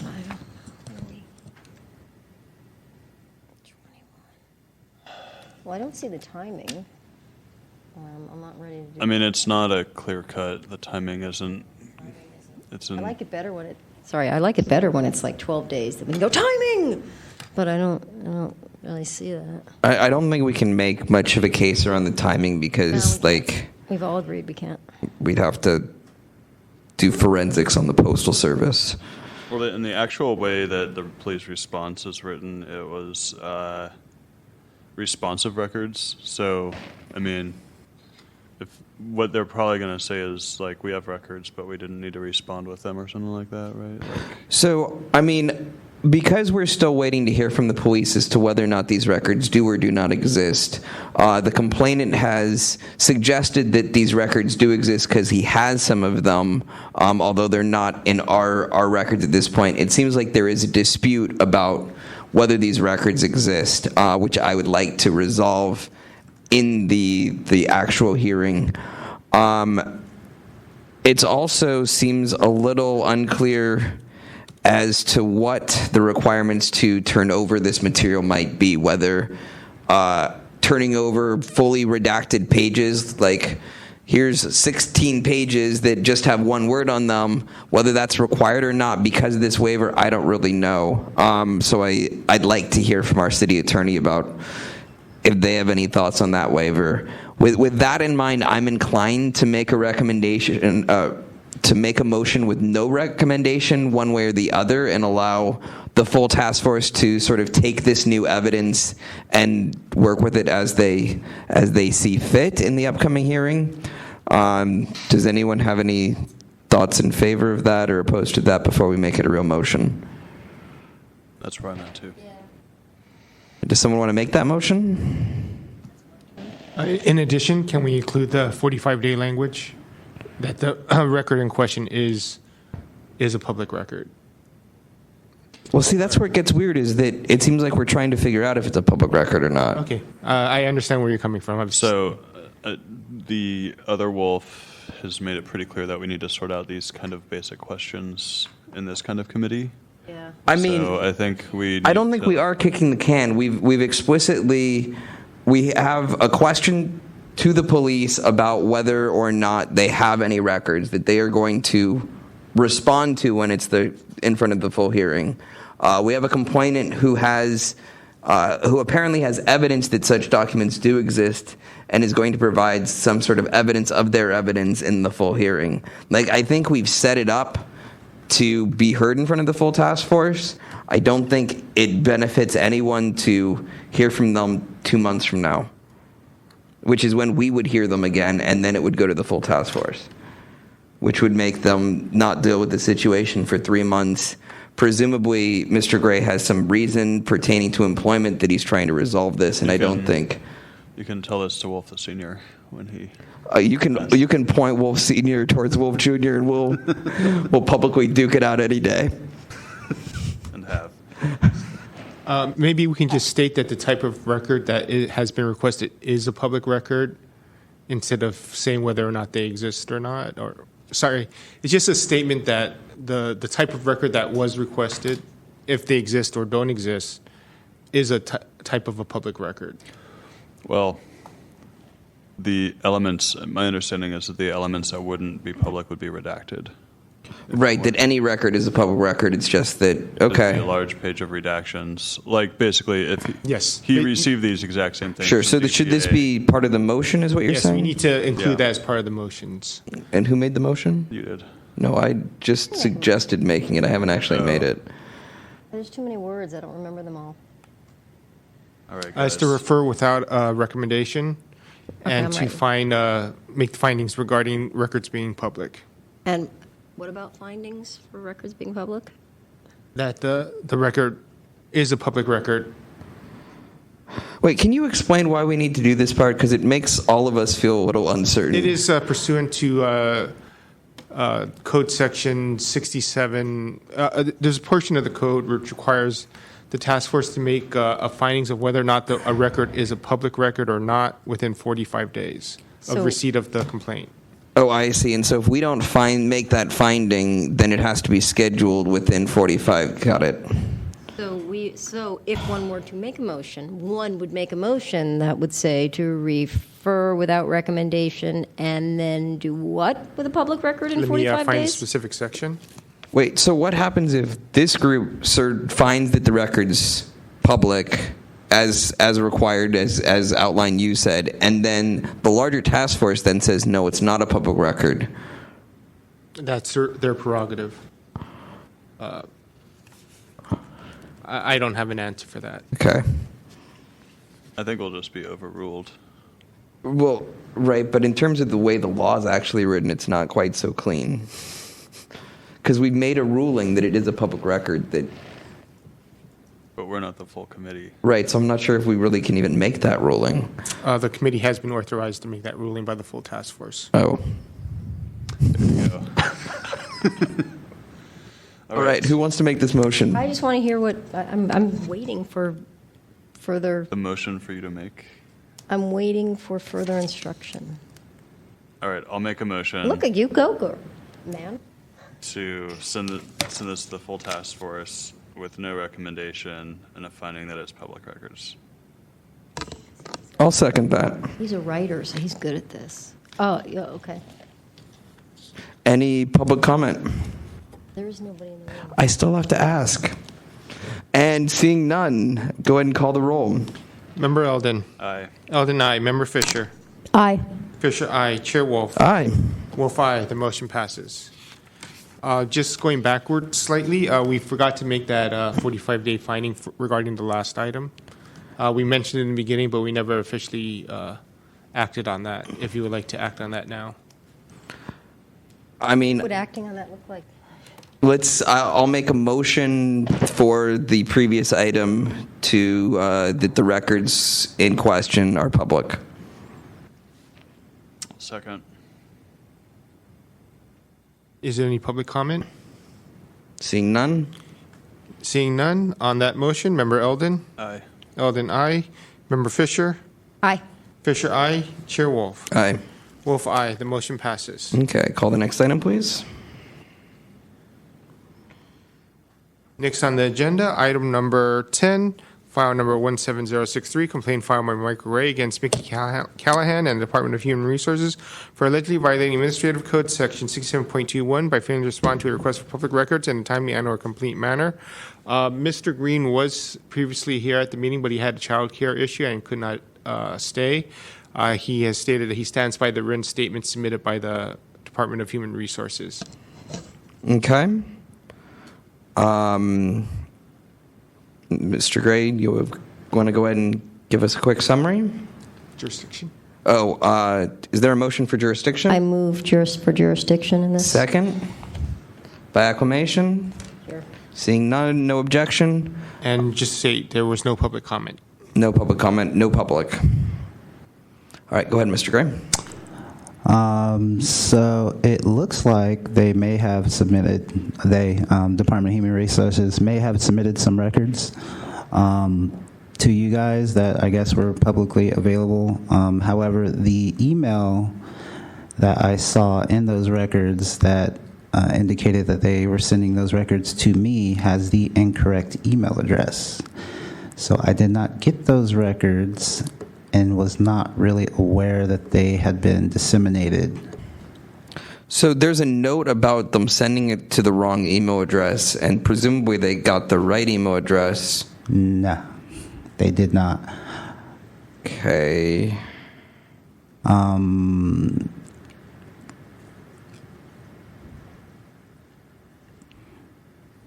Yeah, and additionally, they did not respond in the manner that I requested. I had requested that they give me a phone call so I could verify. Yeah, I saw that. So your email is mrgray@gmail, or it's not? No, it's at Outlook, which is in the request. Sure. If you look on the request, it has all my contact information.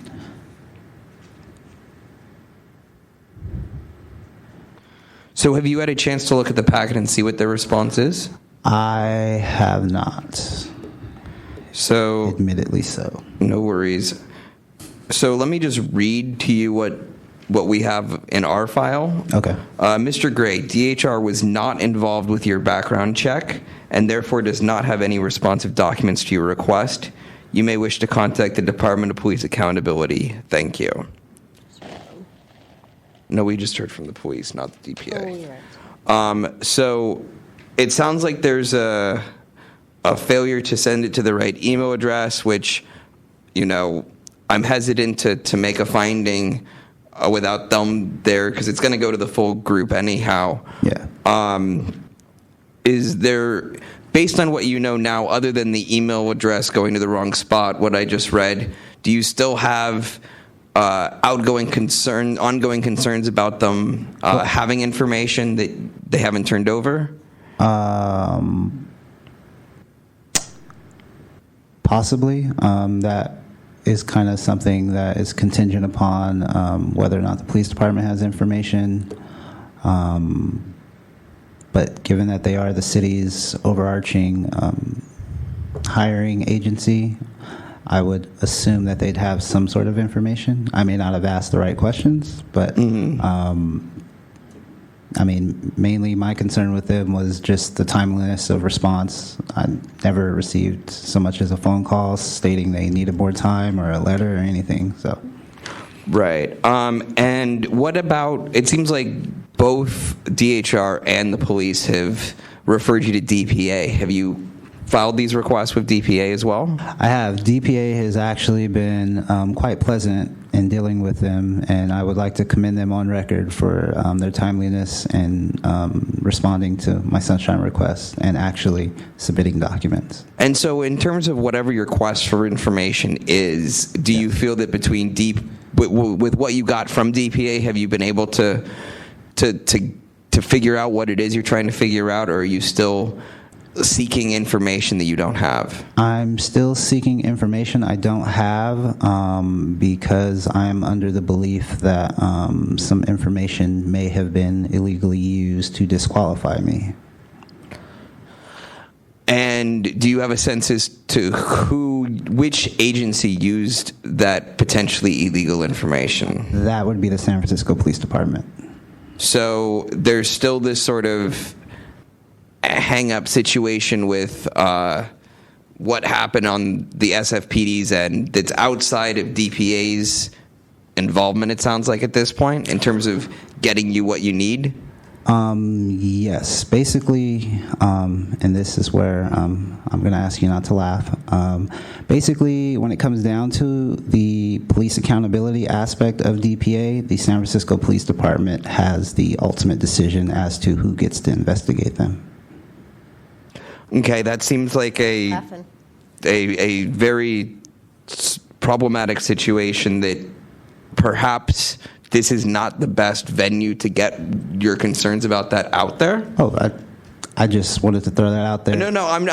What I'm trying to do is say, like, I'm a reporter. That's my background, and I'm trying to say, like, you might want to call someone about that concern and get it out there, because nobody's here to hear it in this room. That's all I'm trying to. Commission's right next door. I mean, or my colleague points out the police commission's next door, but I'm just trying to say that if there's something disturbing out there, it's good to get it out there. I forwarded copies of those disclosures to the police commission. They did not reach out to me. So, well, there's a lot of overworked and underpaid reporters out there that may or may not be able to help give you some more attention towards anything you're focused on. Yeah. In terms of what to do with this particular case, I see some concerns here that I would feel much more comfortable making a recommendation with them present. They did show up to the meeting. I'd like to double back. So when it comes to the application for this position, I will contend that DHR does have records because the whole application process is initiated through them.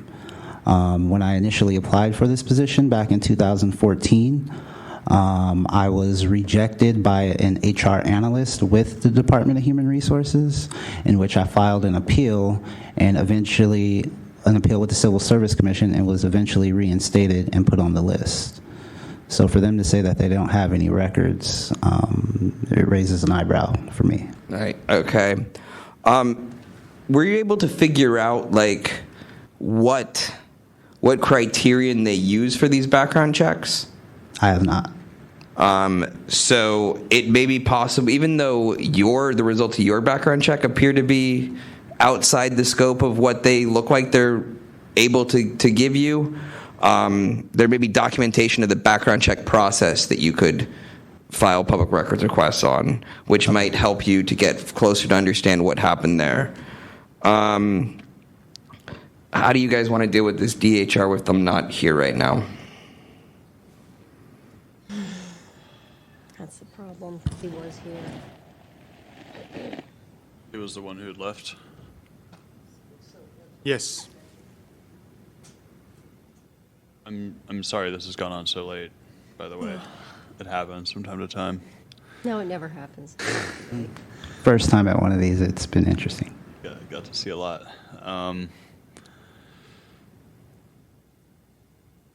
Can I ask a few questions of Yeah. complainant? So, anybody this is your first time with us, I always ask,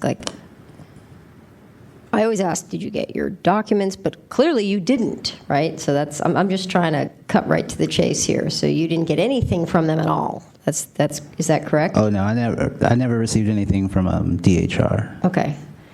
And yet I'm reading something that says that DHR says we don't have anything, so we can't compel them to make up records, so to speak.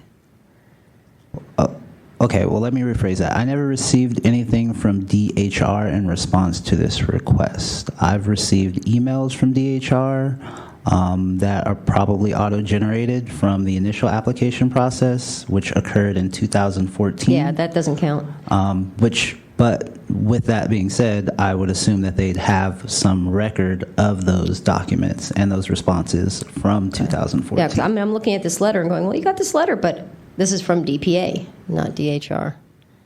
Yeah, I'm looking through our packet and everything is from the police accountability people. So here's something interesting that I don't know how you can use, and it's kind of outside of this particular part of it, but there's a letter from Paul Green at HRD that's addressed, it's from Richard Ning to Paul Green, and this letter was created as a result of your public records request, actually. And it says, as we stated to him in his initial request for information, the criteria and factors pertaining to his rejection are held by SFPD. So it seems like there's a door for you to ask about the criteria and factors pertaining to the rejection of a background check that SFPD maintains.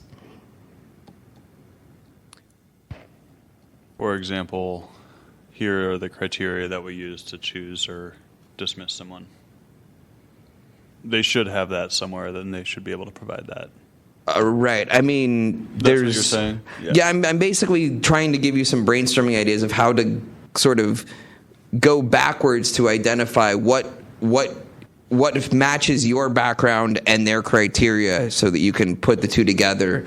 Because the only other thing I can suggest is to hire a PI to background investigate you yourself. Oh, no, I've done like the live scan and all that. I have all that, which is why I know that SFPD illegally used information to disqualify me.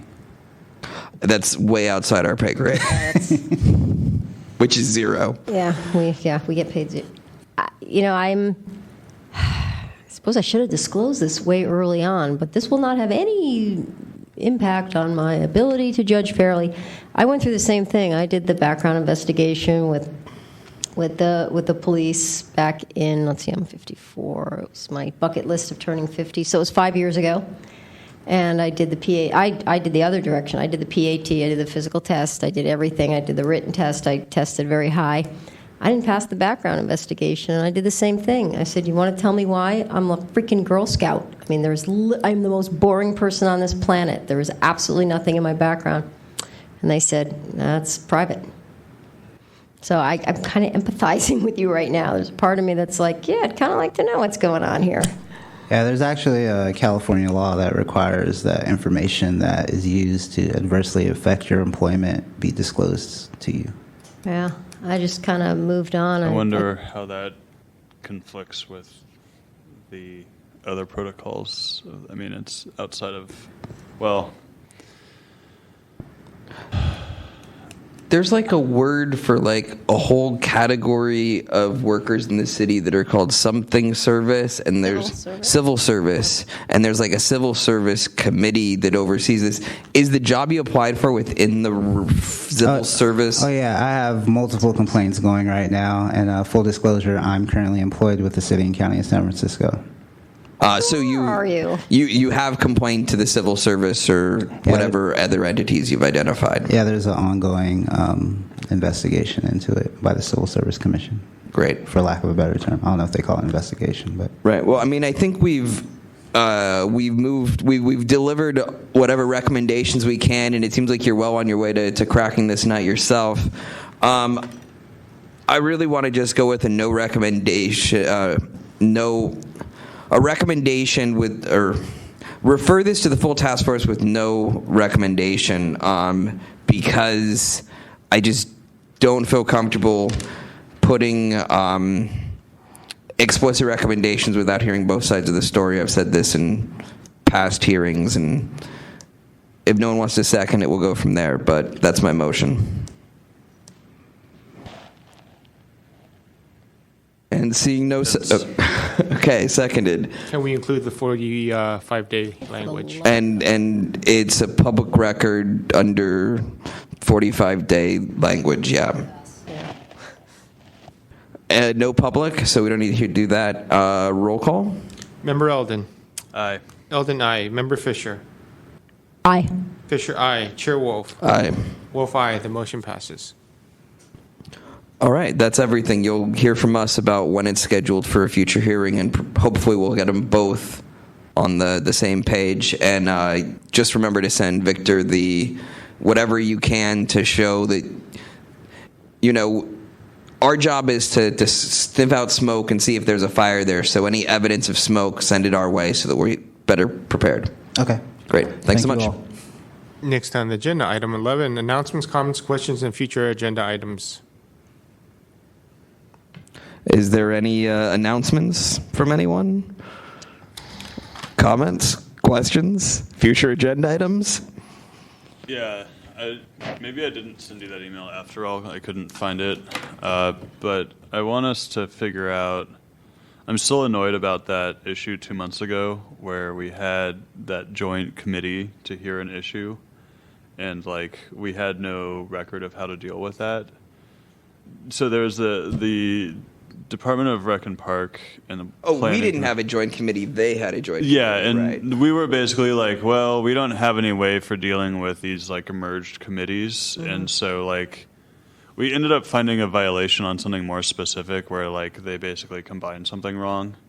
But it left me feeling pretty uncomfortable about how we could possibly deal with another joint committee hearing that someone found a sunshine issue with, because it sounded like the impulse of many members of the full task force was to be against joint committees, and that was, I don't know if we're really ready to move on that. I don't have a specific proposal besides saying I think it's okay for city agencies to have I believe joint, it was to develop a guideline of some type. yeah, it's joint, sorry, not joint committee, the joint hearing, the joint committee hearing process for if there are two or more departments working together on something that requires both of them, do they each need to have a totally separate meeting with its own agenda items where things are hashed out over and over again? Or under what guidelines are they allowed to come together and not violate the sunshine? So I talked to a handful of pseudo-parliamentarian lawyer types, and After that? Yeah, after that. And the basic takeaway was that you can't really quite do that, but it's not within our jurisdiction of how various government bodies hold meetings. I don't think that it's I think we're overstepping our realm there. So we just wait for things to come back. We wait for people to go to these joint committee hearings and file sunshine violations and sort them out piece by piece. I mean, I just don't see how it's our prerogative to tell completely unrelated commissions how they should do business. Well, but we are asked to provide guidelines for other aspects of the sunshine ordinance. I think it may be acceptable as training, or I don't see it as an issue, problem discussing the matter, but I believe the task force is established to discuss and possibly make recommendations regarding these issues. Okay, so who's the parliamentarian expert for the city? Because my random cadre of friends is clearly not the way to go about this. So who is the expert that we can actually turn to for guidance here? I don't have a specific name, but we can look into it. Okay. Are you able to look into that, or does one of us need to, or what's the best? We can start. Great. So I think that if whatever you can do to identify who the sort of parliamentarian expert of the city would be, that their opinion would have weight, and then once we've identified that person, we should move forward with scheduling a hearing with them there. Does that meet your needs, Member Eldon? Great. Any other new agenda items or future agenda items? Seeing none, call motion to adjourn? Or do you need to call that item? No. Just make the motion to adjourn, or you can just declare the meeting adjourned. Motion to adjourn by acclamation. Adjourned.